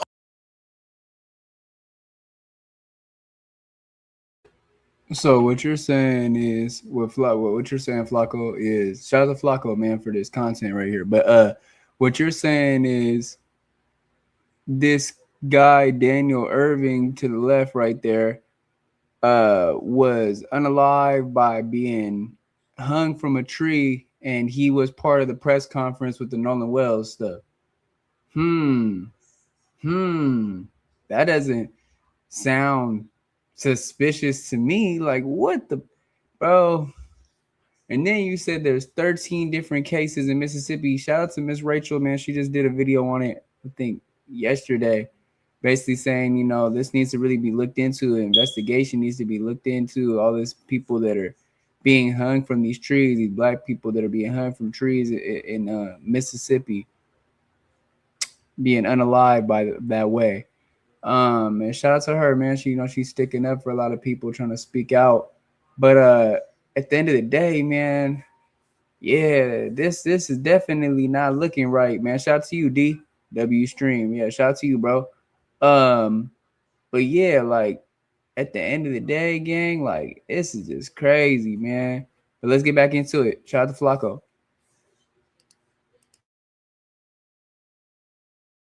Almost insane. They think that Daniel Irvin accidentally drowned. Now let's continue. November 13th of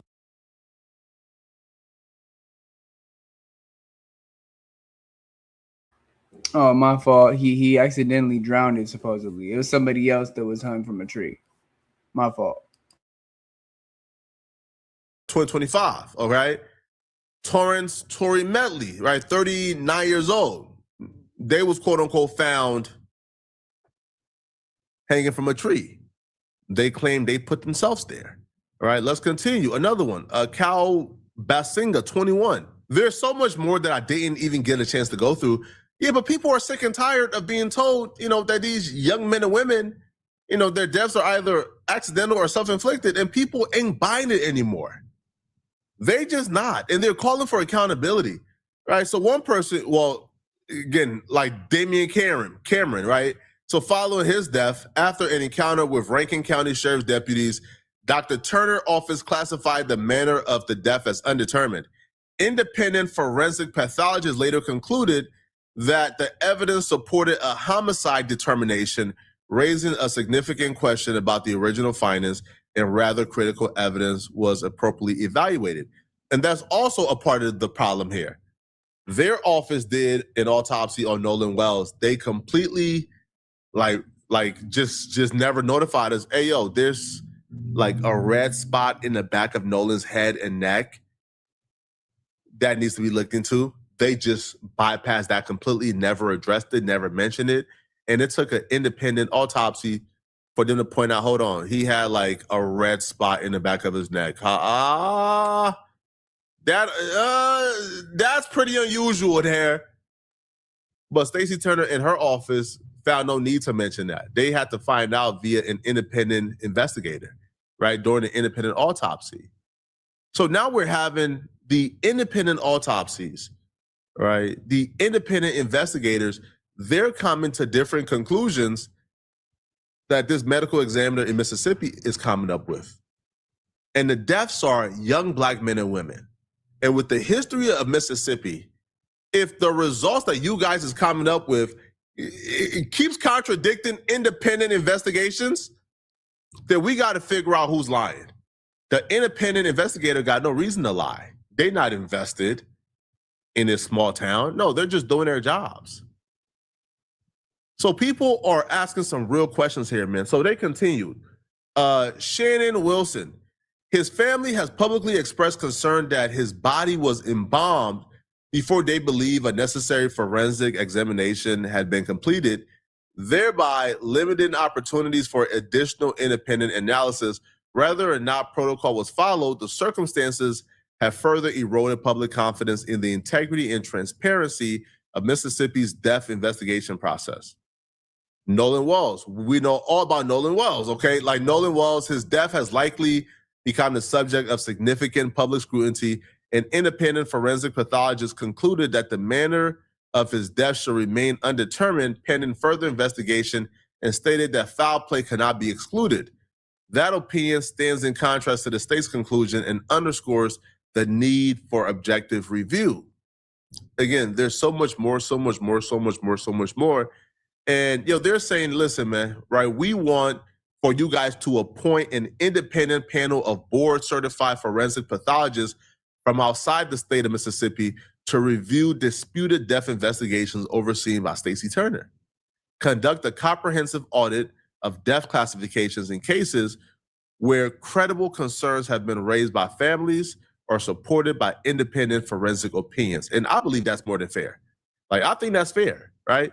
if you guys are not gonna, fire her or take her license, then let's have an overseeing board that if the families believe that something suspicious is going on, they at least have somebody, all right, who can come in, do the research, do the investigation, and say, okay, yeah, they were correct in terms of the cause of death, or they were wrong. But right now, the family don't got any trust in the system, all right? But that's just the medical examiner. Now, apparently the DA is under fire as well. Former prosecutor is calling the DA out for how she's been handling this Nolan Wells phone situation. I've said from the very beginning that the phone is important, but the DA isn't treating the phone like it's important. Like, people want to blame Nolan Wells' parents for quote unquote not cooperating, which is furthest from the truth. The prosecutors and the DAs have not requested a phone from them. The phone is not their priority. They could care less about the phone, which is very odd, because if Nolan Wells' case is going to a grand jury and you guys are going to present this case to the grand jury with good faith, then shouldn't you guys be requesting this phone? Shouldn't this phone also be a part of what you guys are presenting to the grand jury? But they're treating this as if it's nothing. And this is a huge error.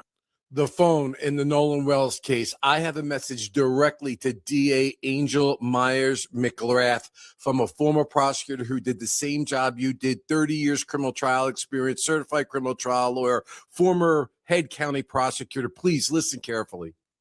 This phone issue is getting out of hand. Nobody knows what to believe because you keep refusing, as I've said previously, to do proper public relations. Now, supposedly, there's a letter out there that says you agreed in July to have the phone examined with the experts from the family at a specific location and in a specific way, and that they are ready, willing, and able, and gave 4 dates this week where they would be willing to surrender that phone for examination. Now, I've been involved in things like this, so I don't know what's been said or hasn't been said, but I'll say this. The only story that we're listening to is that from Nolan Wells' family. And when they send you a letter and you don't respond and correct that letter, then we can only presume rightly that what's in that letter is correct. So the question becomes, if you had an agreement in July, why is it not being honored? There are accounts that you have demanded that the phone just be turned over in violation of that agreement. And that is not a good thing, not a good look. I can tell you from the commentary on the posts that I've had that your constituency out there in Mississippi does not trust law enforcement and does not trust this investigation. Your continued failure to update the community on any misinformation, if there is misinformation, or say, for example, if this agreement is not what the agreement was, then you need to get out there and you need to let the public know. Now, Stop with this thing that you don't compromise investigations about speaking about them. I've addressed this before. You are not compromising an investigation by correcting the record. You are making sure the public has an understanding. So we can only presume what's been written by Mr. Crump and his team is accurate. That phone is vital to any grand jury presentation. If you don't get that phone and you don't download it, then you are going to look like a bum no matter what it is that you do, and nobody will ever trust the investigation, to be honest with you. Even if you have found yourself on the side of people like Tatum and others, I don't even think you can, with good conscience, say that you trust this investigation. You can't with good conscience say, hey, I trust this investigation. This investigation is going how I think it should go. I don't even think you can say that at all, man. It's just too much flip-floppy here, man. First off, it started off as no foul play. Then it was some foul play. Then no, it's a drowning. Then it's no, we're bringing it to a grand jury. Then no, it's a drowning. We're just bringing it to grand jury just for protocol.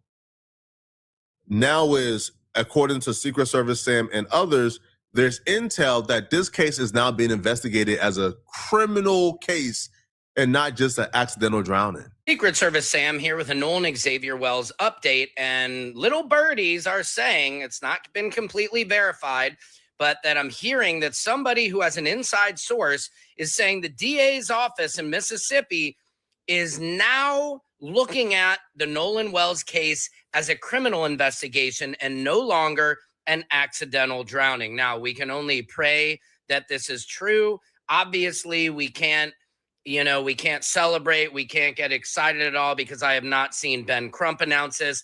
It is not being reported by any other major media sources, but there are rumblings. And so we have to take rumblings. We have to take any little bits we can take.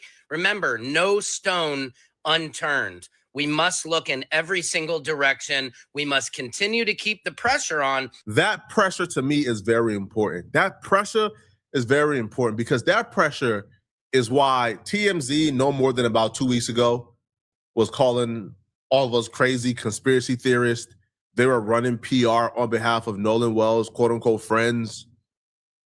But now TMZ is doing interviews saying, hey man, we were wrong. Now they're criticizing the very same friends they were running PR for about a week and a half or 2 weeks ago. Now they're criticizing the friends because TMZ understands. Bro, you're not getting away with tap dancing, man. You're not getting away with bootlicking. I'm sorry, bro. This black boy is dead. Like, I understand you gotta, hit your quotas and meet your bottom line, but you not about to put the death of Nolan Wells beneath that, bro. It's not happening. So TMZ went from lying about the CTO call, lying about evidence, lying about a lot of things in regards to this Nolan Wells situation to run PR for his quote-unquote friends. But now, Charles, when he's not on TMZ and he's by himself, now Charles is telling the truth. Listen to what Charles had to say while on Don Lemon. Certainly, I fully understand why a large number of people feel like there was a crime. But the reality is we just don't know at this point. So don't read too much into the fact that you see in this letter them talking about prosecution and talking about potential evidence. We just don't know yet. And this all comes back to getting the toxicology, the autopsy results. Then Charles will proceed to go off on the friends for doing interviews with lawyers and even admitting that these interviews are very suspicious. They look sketchy. He even went off on the friends for things they've said about Nolan Wells' mama. So Charles, it appears like he's finally seen the light, right? TMZ put Charles ahead of the story front page. So Charles, the black man, can run PR safely for Nolan Wells friends, so Harvey don't got to. But now Charles is telling the truth. Here's what Charles got to say about Nolan Wells friends and these interviews they've been doing with Tatum. What do you make of now? I mean, because I don't think you will disagree that the friends are on a PR, PR blitz to change public opinion because they believe that they in the court of public opinion, they're not doing so well, that they have been, sort of demeaned in some way, disparaged in some way. I think it's weird. I think it's weird. When Warren sat down with the guy, I know we don't like to say his name, sat down with him, I was like, okay, this one kid and his mom is a judge and maybe he wants to sort of clear his name. But now every week, another friend sits down, and now they've got this lawyer and they're sitting down and doing interviews. It's weird to me. And it's not just weird. There are people who are going to say things on the internet. Why does that rise to the level of you need an attorney to now sit down and do interviews to publicize yourself, to try and change the court of public opinion? Why do you care about a court of public opinion? Because you didn't do anything. And ultimately, if you didn't do anything, and maybe they didn't, let's take them at the word, their attorney, that they didn't have anything to do with Nolan's death. That's all going to come out when the results of the autopsy come out, when the investigation comes out. So why are you now getting? It's almost like I get like this attorney has probably convinced them, yes, do this and talk about this and it'll change public opinion. But what it really does, it makes some people will look at it and go like, well, what are you getting out in front of?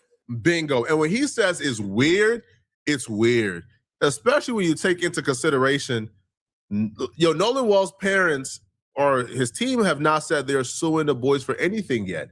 They've said they're suing not suing, but they're filing like court paperwork for the social media companies to subpoena the information from the social media accounts just to make sure that the activities all match up. But they haven't said they're suing Nolan Wells yet. However, during Tatum's interview, they responded to the possibility of Nolan Wells' team suing them, which to me was super weird. So weird to me is the perfect word, weird. Nothing about this matches up. Nothing about this makes sense. And even somebody who was once on their side got to sit back and say, come on, bro. Like, isn't this like the third or fourth interview by now? Like, what's going on, man? Like, what's going on? And especially like the talking that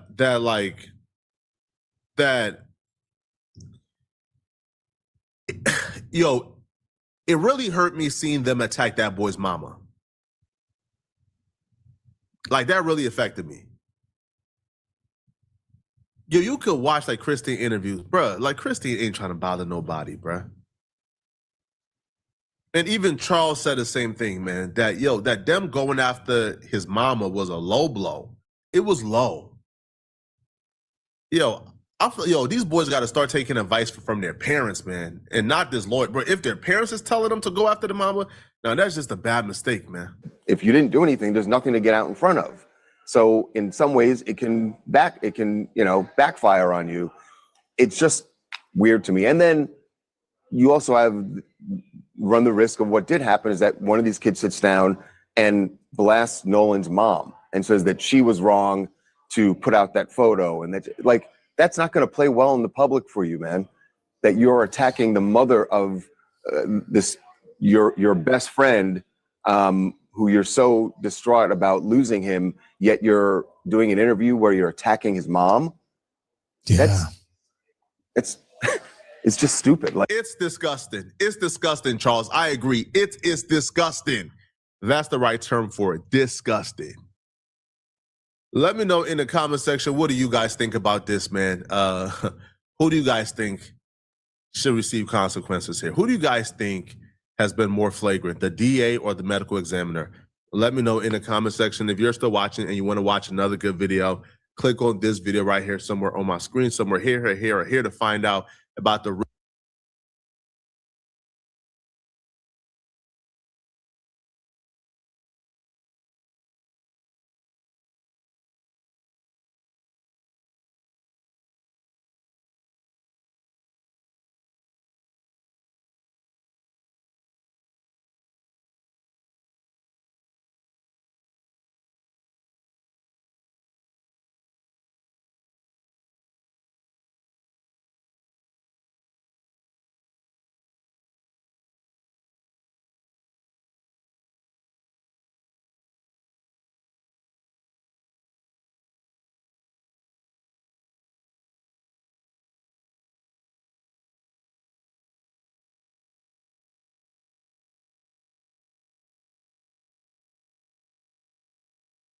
really huge DJ Vlad drama yesterday. I'm gonna see you guys in this DJ Vlad video. I'm out of here, folks. Peace.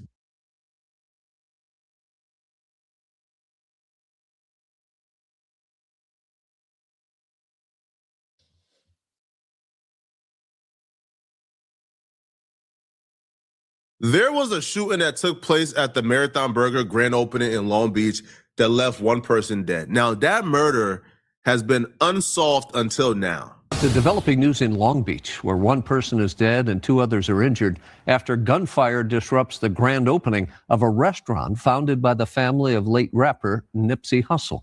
The shooting at the grand opening took place about 5 months ago, March 1st, 2026 to be exact. Now, the cause of the shooting was gang violence, multiple gangs who don't get along being at the same location at the same time. Now at 11, breaking news. Gunfire breaks out near the grand opening of a new burger joint in the heart of downtown Long Beach. I'm Jory Rand. I'm Liz Nagy. The deadly shooting just steps away from the newest Marathon Burger location, the chain founded by Nipsey Hussle. The family of the late rapper is speaking out tonight. One person was killed with no word of any arrests right now. A PR person for Marathon tells us the incident was not related to today's grand opening. They called the opening a huge success, saying the restaurant continued to take orders as investigators worked behind crime scene tape just outside the front door. Eyewitness News reporter Abigail Velez has more from Long Beach. Liz, Jory, this street has been blocked off for a huge portion of the day after a deadly shooting here in the heart of downtown Long Beach. And on a Sunday night, on what was supposed to be a joyous occasion, this was the last thing anyone here wanted to see. Somebody said, well, they're fighting outside, but it looked like it was, a real, whatever was going on, it was really serious. When it initially happened, I came out with my report documenting what took place at Marathon Burger. Others came out with what they believe took place at Marathon Burger. But for the most part, there's been very little activity on this situation and on this case for 5 months. It's been pretty hush and hush, right? But that ends now, all right? There are murder indictments coming down on 3 different gangs, the Insane Crips, the Rolling 80s, and the Hoovers, and more specifically, the A-Tray Hoovers. Currently, none of these people are currently in custody, so this will probably be breaking news for a lot of people. This will probably be the first time they find out they're going to be arrested soon on murder charges. And I mean, good luck, all right? You know, I'm not arresting you guys, right? I ain't the police. I'm just a journalist, right? And I'm doing my job as a journalist, right? So, you know, for whoever is named in this video, right? You know, I hope you get some good lawyers and good luck fighting this case, my brother, because you going to jail, and you going to jail very soon. Here's the full story of what took place at the Marathon Burger that day. 3 members of the Rolling 80 Crips, Malik Pryor, his twin brother Tariq Pryor, and their associate Brian Lofton went to the grand opening of the Marathon Burger. When they got there, they quickly realized they had some enemies in the building, right? They were feuding with another notorious gang out of Long Beach called the Insane Crips. Now, there were tension almost from the very beginning, right? It was hostile.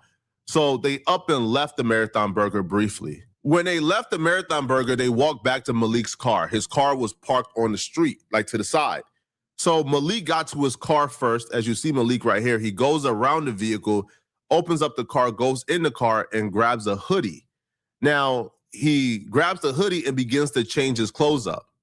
Now, Malik will ultimately change into a hoodie and some sunglasses. Now, it was about 82 degrees in Long Beach at this particular time. So he didn't take off his clothes to put on a hoodie to be more comfortable. Him changing into the sunglasses and the hoodie was very intentional, but they all 3 went back to Marathon Burger after Malik grabbed what he wanted to grab from out of the car.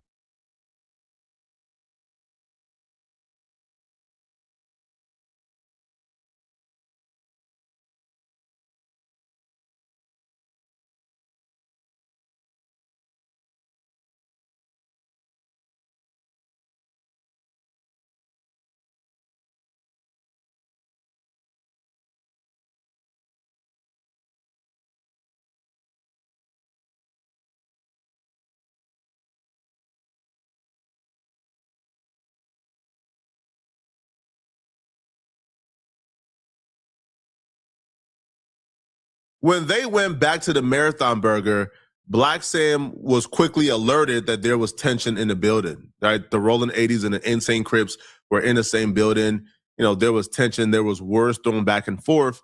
You know, and it's probably best that Black Sam steps in to try to fix this situation. Black Sam is Nipsey Hussle's brother. He's the owner of the Marathon Burger. So, but Black Sam, being a respected street dude, stepped in and tried to mediate the situation.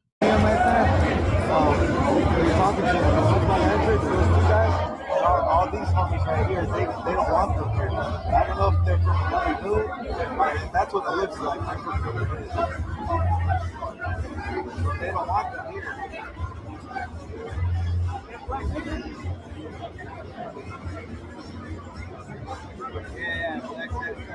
Yeah, he's talking to them.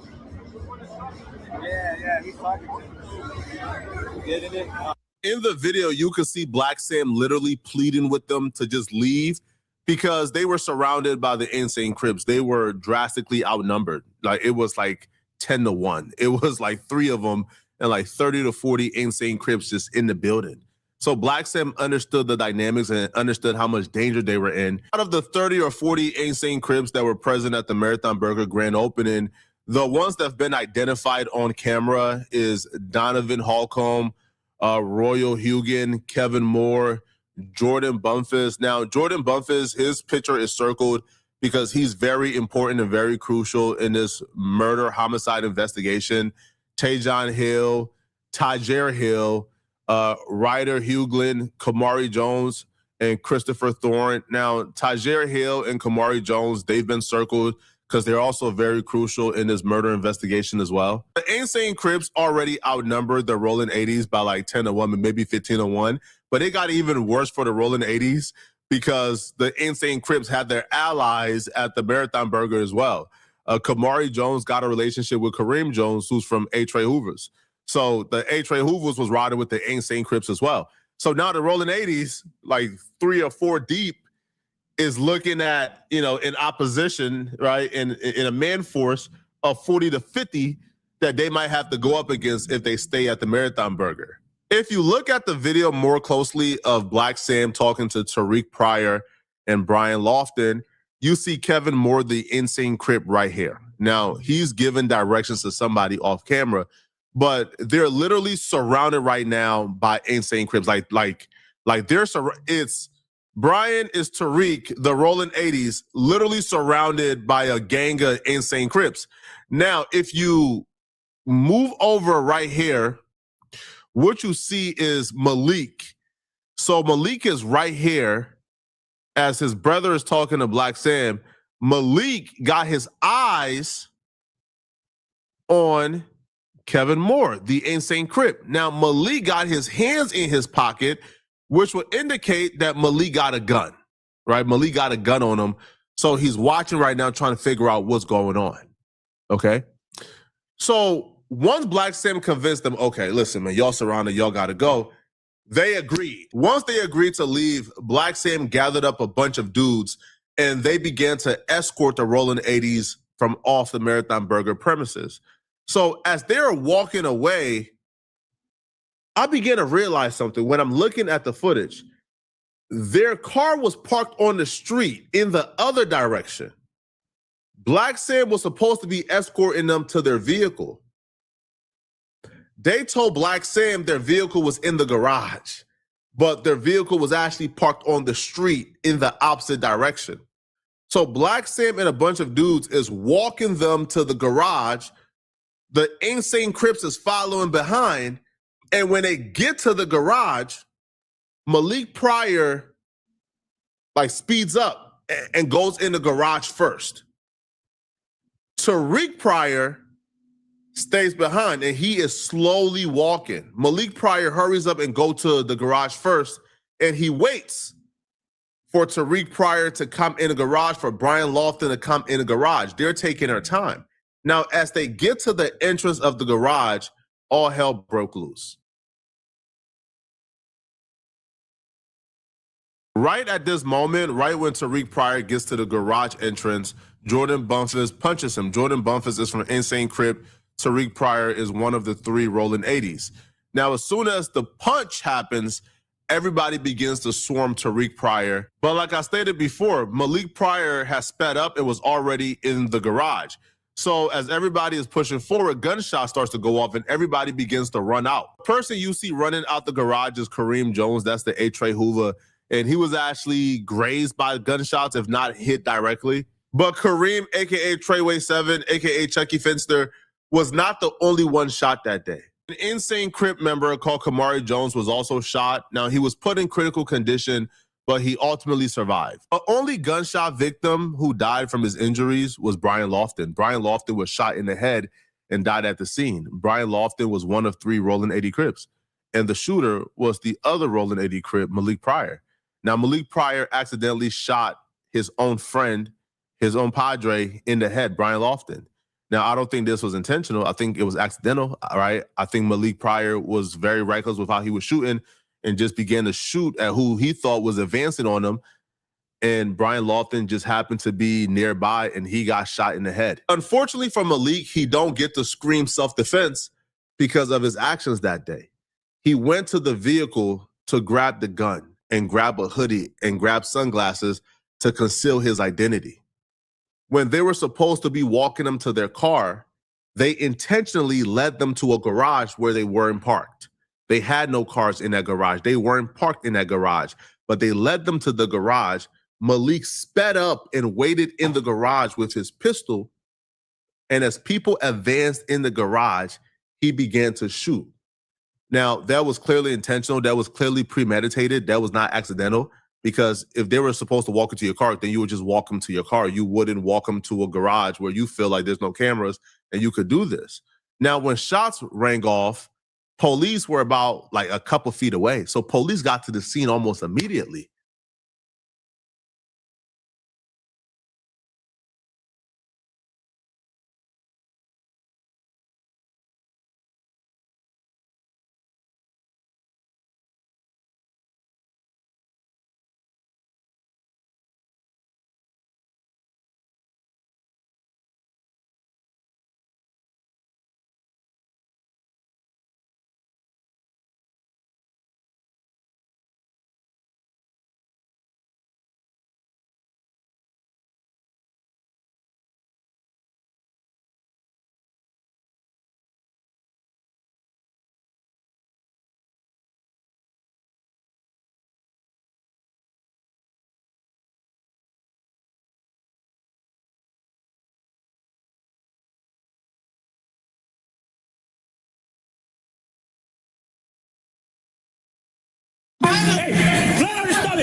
me.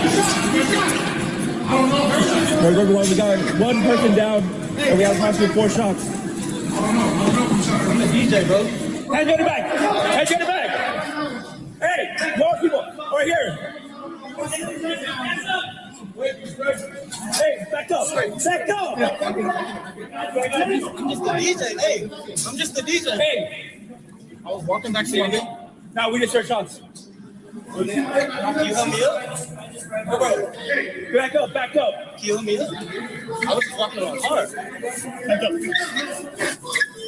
Hey. By the time the police got to the parking garage, Malik was already gone. And he was able to escape that fast because he jumped like through some structure, 8 foot to the fire escape. It's as if he had this already mapped out and planned with how quickly he thought. Now, he made a very big mistake because he left the murder weapon at the scene. Like, he dropped the murder weapon, he dropped everything, and he darted it out. It's as if he already had an escape plan because he was able to get away fast as heck. The police was at the scene within like 10 seconds and he was already gone. This is the 8-foot jump to get to the fire escape, that Malik took to get away from the police. And this is the murder weapon that was left behind at the scene. Right, so this was recovered at the scene. So it looks like he dropped the murder weapon, then jumped to the fire escape and went back to his vehicle. It just feels like this was already mapped out in his head, right? Because why not just go directly to your vehicle and go home? For those who missed it, this is the full replay. So it started off where they were walking to the parking garage. Jordan Bumphis attacked Tariq Pryor, and then Malik Pryor, he shot Treyway 7. He shot Kamari Jones, and he also shot his own friend. All right. Now, also, Taj Hill, which is the insane Crip, Taj Hill will also be responsible for attacking the victim before his death. Now, what I was told was this is going to be a multi-indictment. Like, a lot of people is getting arrested for this, right? Because crimes were taking place or crimes were in commission when a murder happened. So they also is going down. Now, I don't know for what, but I do know there's going to be at least like 8 to 10 arrests, right, from this particular situation. I don't know exactly when the arrests are being made, but what I do know is this is the 100% truth. This is the factual story of exactly what took place at the Marathon Burger.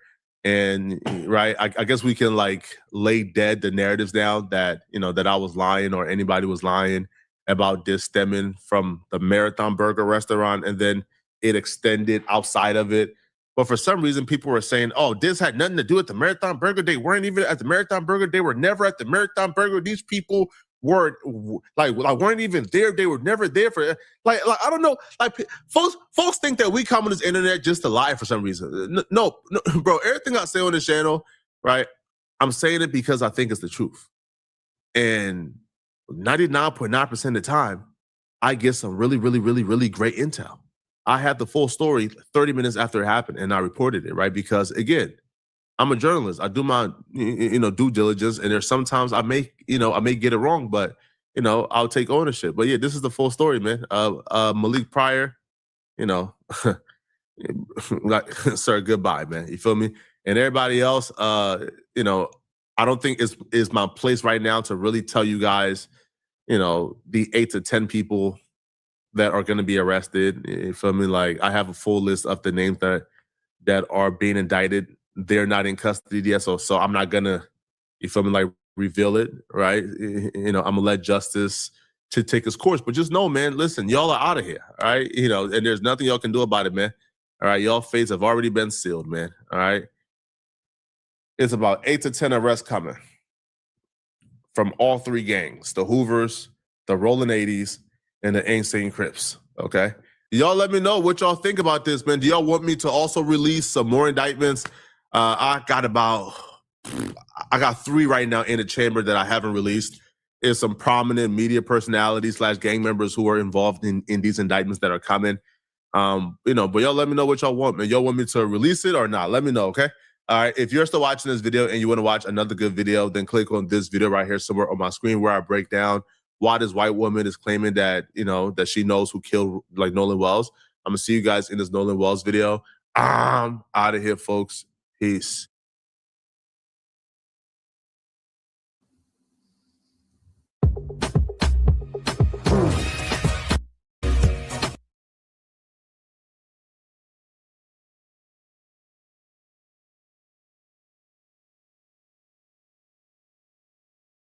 There was a shooting that took place at the Marathon Burger grand opening in Long Beach.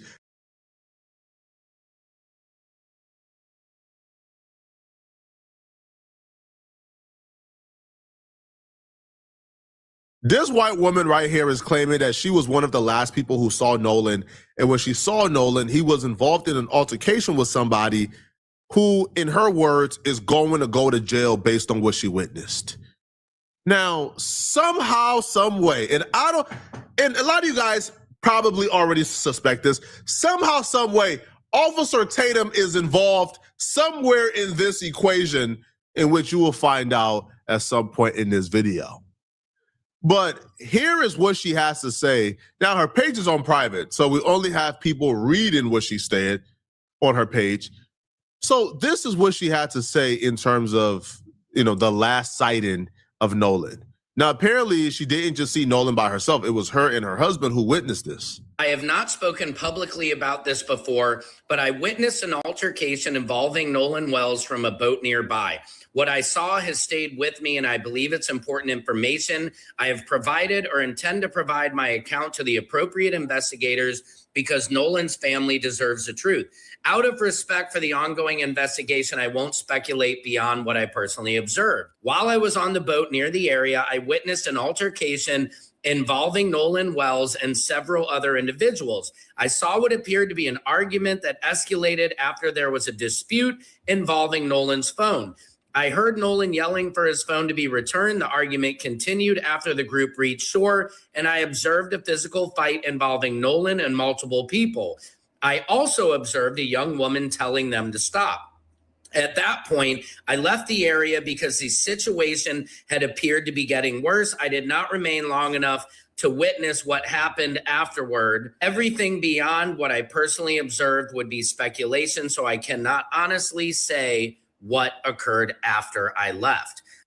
Then she said she messaged one of the individuals that she saw, hey, I just want to say I was a passenger on another boat and I saw the argument between you guys and we'll go to the police with this information. I also have video footage. My husband doesn't show much, but it shows the argument that was taken and how you guys were upset at Nolan because of the young lady. I don't know if they ever turned over the videos that they have to the police. I don't know if they ever gave a statement to the police.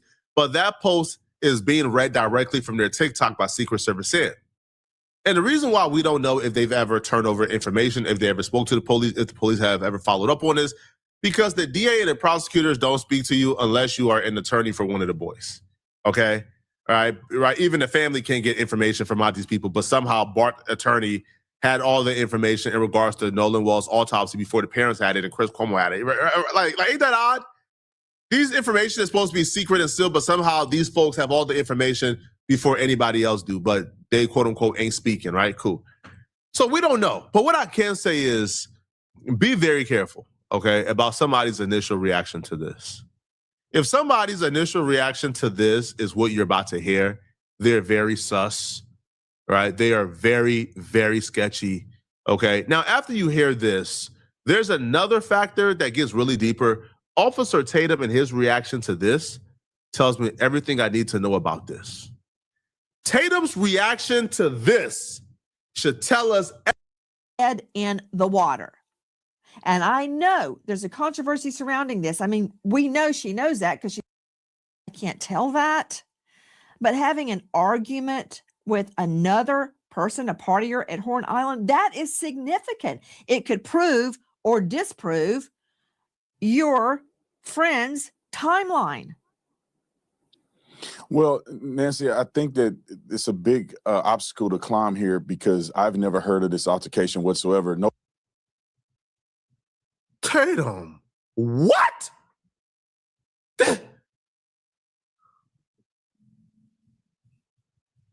Tatum, hell ain't hot enough for you, bro. Hell ain't hot enough for you, bro.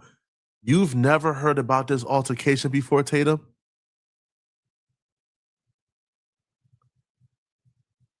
Wait, hold on, Tatum. No, I didn't hear that right. Play that. Nah. He didn't say that. Your friend's timeline. Well, Nancy, I think that it's a big obstacle to climb here because I've never heard of this altercation whatsoever. Nobody that I've talked to have alluded that this altercation was real. These people lie so much they can't even keep up with their own lies anymore. They tell so many lies they can't keep up anymore. But I fear this lie that Tatum is currently telling is the most nefarious lie of them all. I fear there's some truth to what we just heard. And Tatum is trying to cover up for it. And here's why. You see, Tatum told Nancy Grace after he heard the story that he never heard about this altercation. Nobody he had any contact with has ever mentioned this altercation before. But this was Tatum approximately 3 weeks ago on his channel talking about this very same altercation. Isn't this you, Tatum? I received a DM from someone DMing another person. Now, I'm trying to leave these names out because I want to not mess this investigation up. I think law enforcement already have this. That alluded to the fact that, and I messaged this person because I want to talk directly to the person that I saw the DM from. And we haven't talked to this person yet. But the person said in the DM to another kid that is associated, not any of the kids that I interviewed or talked to, but that could be associated to some degree, that knew Nolan, that this person wrote a message saying, me and my husband saw you arguing with Nolan, and to the effect of you're going to spend the rest of your life in prison. Now, the person did not say they saw a physical altercation. The person did not say what time they saw Nolan and this other person getting into an argument. Now, this is after Warren, their boat left. This may be somewhere around a little bit before 6. What I'm thinking at this point, with all that has been said, is that somebody knows exactly what happened to Nolan, or they saw him right before he died.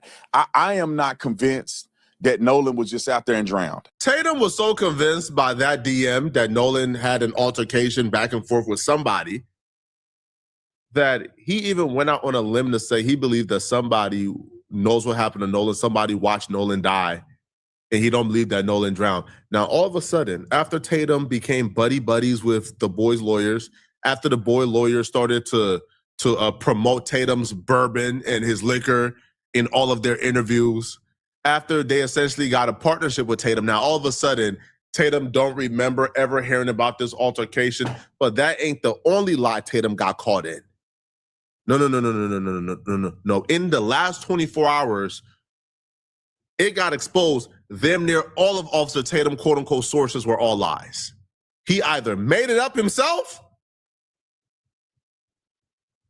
or he's lying about everything he once knew because he realized those things now implicate his friends and his homies. Allegedly, I don't know, okay? So that man just explained the exact altercation that person is describing. Nancy Grace asked him about the same altercation he already talked about 3 weeks ago. Now, all of a sudden, he has no idea what's going on. He never heard of it. This man needs to be investigated, bro.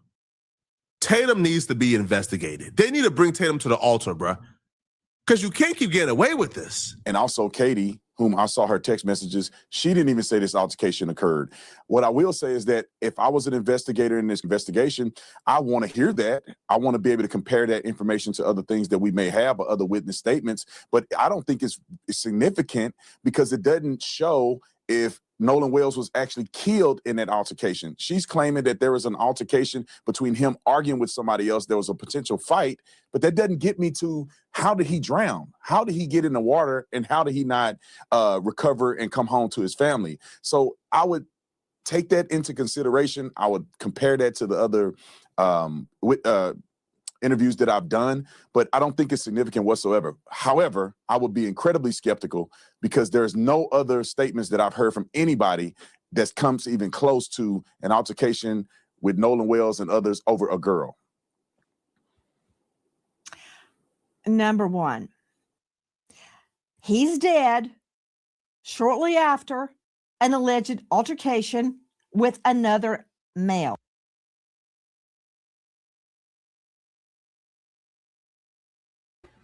Hey, look how Nancy Grace is looking at Officer Tatum, though, bro. She looking at him like, stop BSing. You know exactly what it is. You been talked about the altercation video, gang.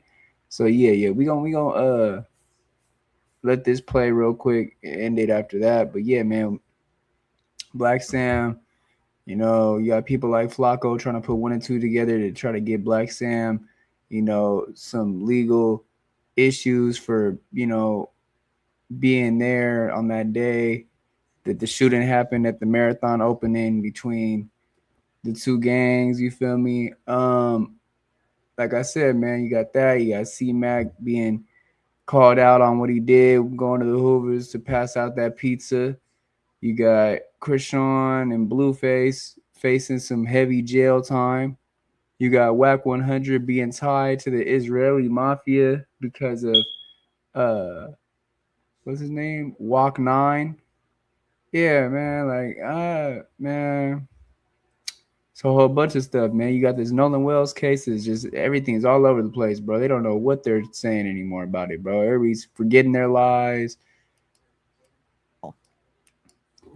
We think over a woman. See, in my world, I put together both circumstantial and direct evidence. Direct evidence would be, for instance, DNA or a fingerprint. Circumstantial evidence is the timing of the alleged altercation and his death, right? Nancy, So Nancy, it's hard for me to believe that there's some kind of altercation on Horn Island just before he dies, and they were not Nancy, connected. That's hard for me to believe that. Well, Nancy, she's not saying he lost the fight. She's not saying that he got beat up. If you look at the autopsy, there's no clear signs of blunt force trauma to his face or any of the vital areas that could kill him. So it doesn't appear that there's any indication that he lost a fight, that there was enough trauma in this particular. You see how Tatum has went from, do you see how Tatum has went from, hey, I was told this, and I'll be real, man. Hey, bro, like they're credible. And you know, listen, man, I now believe, I don't think he just drowned. I think somebody watched him die. Then shouldn't you still have that exact same thing? It's only been 3 weeks. Shouldn't you still think the exact same thing? Shouldn't you still believe what you said 3 weeks ago, which is, again, Tatum's exact word was, even if they didn't get into a physical altercation, I still believe somebody seen what happened, somebody watched Nolan die, somebody knows what happens. Then wouldn't this person be crucial and pivotal in figuring that out? Why is Tatum all of a sudden going against and attacking the very same information and evidence that he broke? Tatum was the first one to release this information 3 weeks ago. But now he's going against it. Now he's fighting against it. Now he's doing everything in his power to try to underplay it. Why? That's interesting. The only thing I could point to is, man, them boys got Verdict Bourbon in their background. When they do interviews now, they promoting your bourbon for you. So now all of a sudden, you don't want to concede an inch that could, make people look bad. That's odd, Tatum. That's very odd. Very odd here. See, this is not the only lie Tatum got caught up in. Y'all remember when Tatum came on his channel and he claimed that a source that was very credible, a source that's been 150% accurate, they told him that Nolan Wells was on coke on the island. Y'all remember?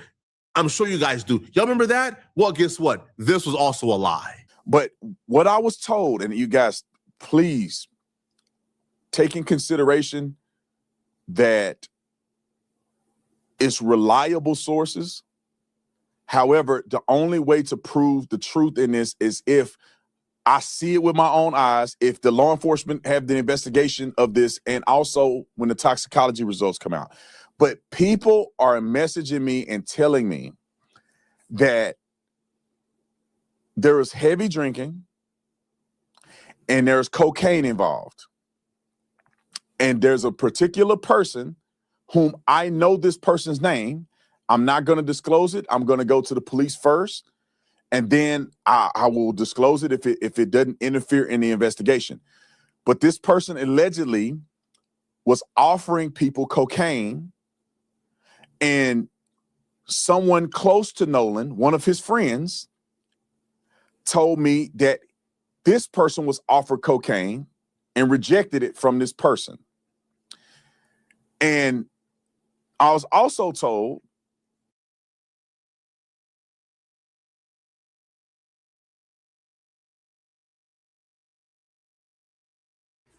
Yeah, yo. So, him saying that Nolan was on coke or whatever, he did say that. He gonna try to backpedal all that. That's just how it goes, I guess. Because like Flacco said, bro, you get a brand endorsement for his bourbon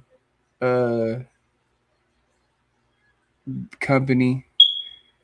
Yeah, so yeah, man, you see what's going on here, bro. I really don't. and this person told me that it's over 100% chance that Nolan was using cocaine during this period of time. This person said it was 150% sure that when the toxicology comes back, that Nolan will have cocaine in his system. Now, 150% if the toxicology come back, Nolan will have coke in his system. Now, here's the thing. Tatum said he was going to go to the police. We haven't heard any update on Tatum telling the police this information. So Tatum potentially knew of a potential drug dealer who could have given Nolan drugs that could have contributed to his death, and Tatum never went to the police, never told him anything. All right. And again, according to him, his source is the most reliable. Bro, he was damn near saying this is true. Like, yo, but once you reiterate, oh, this source have never told me bad information. This source have been accurate 1,000%. They've told me 150% Nolan gonna have coke in his system. Well, according to Nancy Grace and other experts, Tatum ever said about this case that's the truth?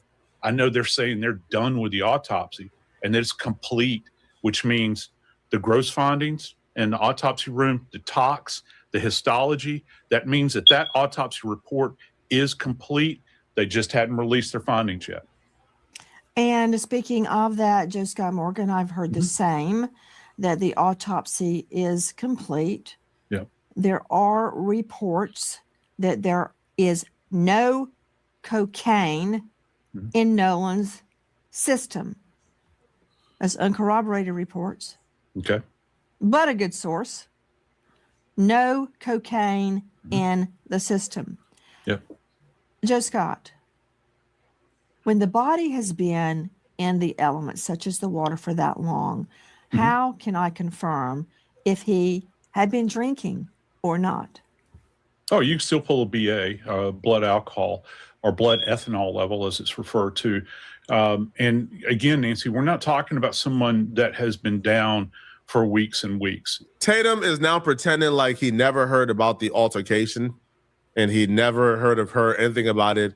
And then we found out that Tatum's source that apparently gave him information that was 150% correct was actually wrong. All right. And Nolan was not on coke. Y'all let me know in the comment section, man, what y'all think about this, bro. I think this is even low for Tatum. Let me know in a. All right, y'all. So yeah, man, Officer Tatum looking like a fraud, bro. You know, you got all this other stuff that I talked about. Like I said, Wack being tied to Israeli mafia and what's his name? Shy 9, something 9, Shy 9, I think. The mob boss of the Israeli mafia. You got Chrisean and Blueface facing heavy jail time. You got C-Mac being called out by the Hoovers for going to Hoover and Figueroa, passing out pizza, still dissing the Hoovers, whatever. You got Nolan Wells case all over the place, man. You got Black Sam being put into this unaliving that happened at the Marathon Grand Opening in Long Beach in March because of Flacco putting it together like that. Not like that, but I'm just saying, you got people like Flacco on the internet that's gonna put stuff together like that. Man, hype, like, share, hit that notification bell so I know y'all still there, man. So I could throw it to you when it's in the air. We'll be back real soon, man. Appreciate everybody that tuned into the live. Like, y'all, we gone. Peace.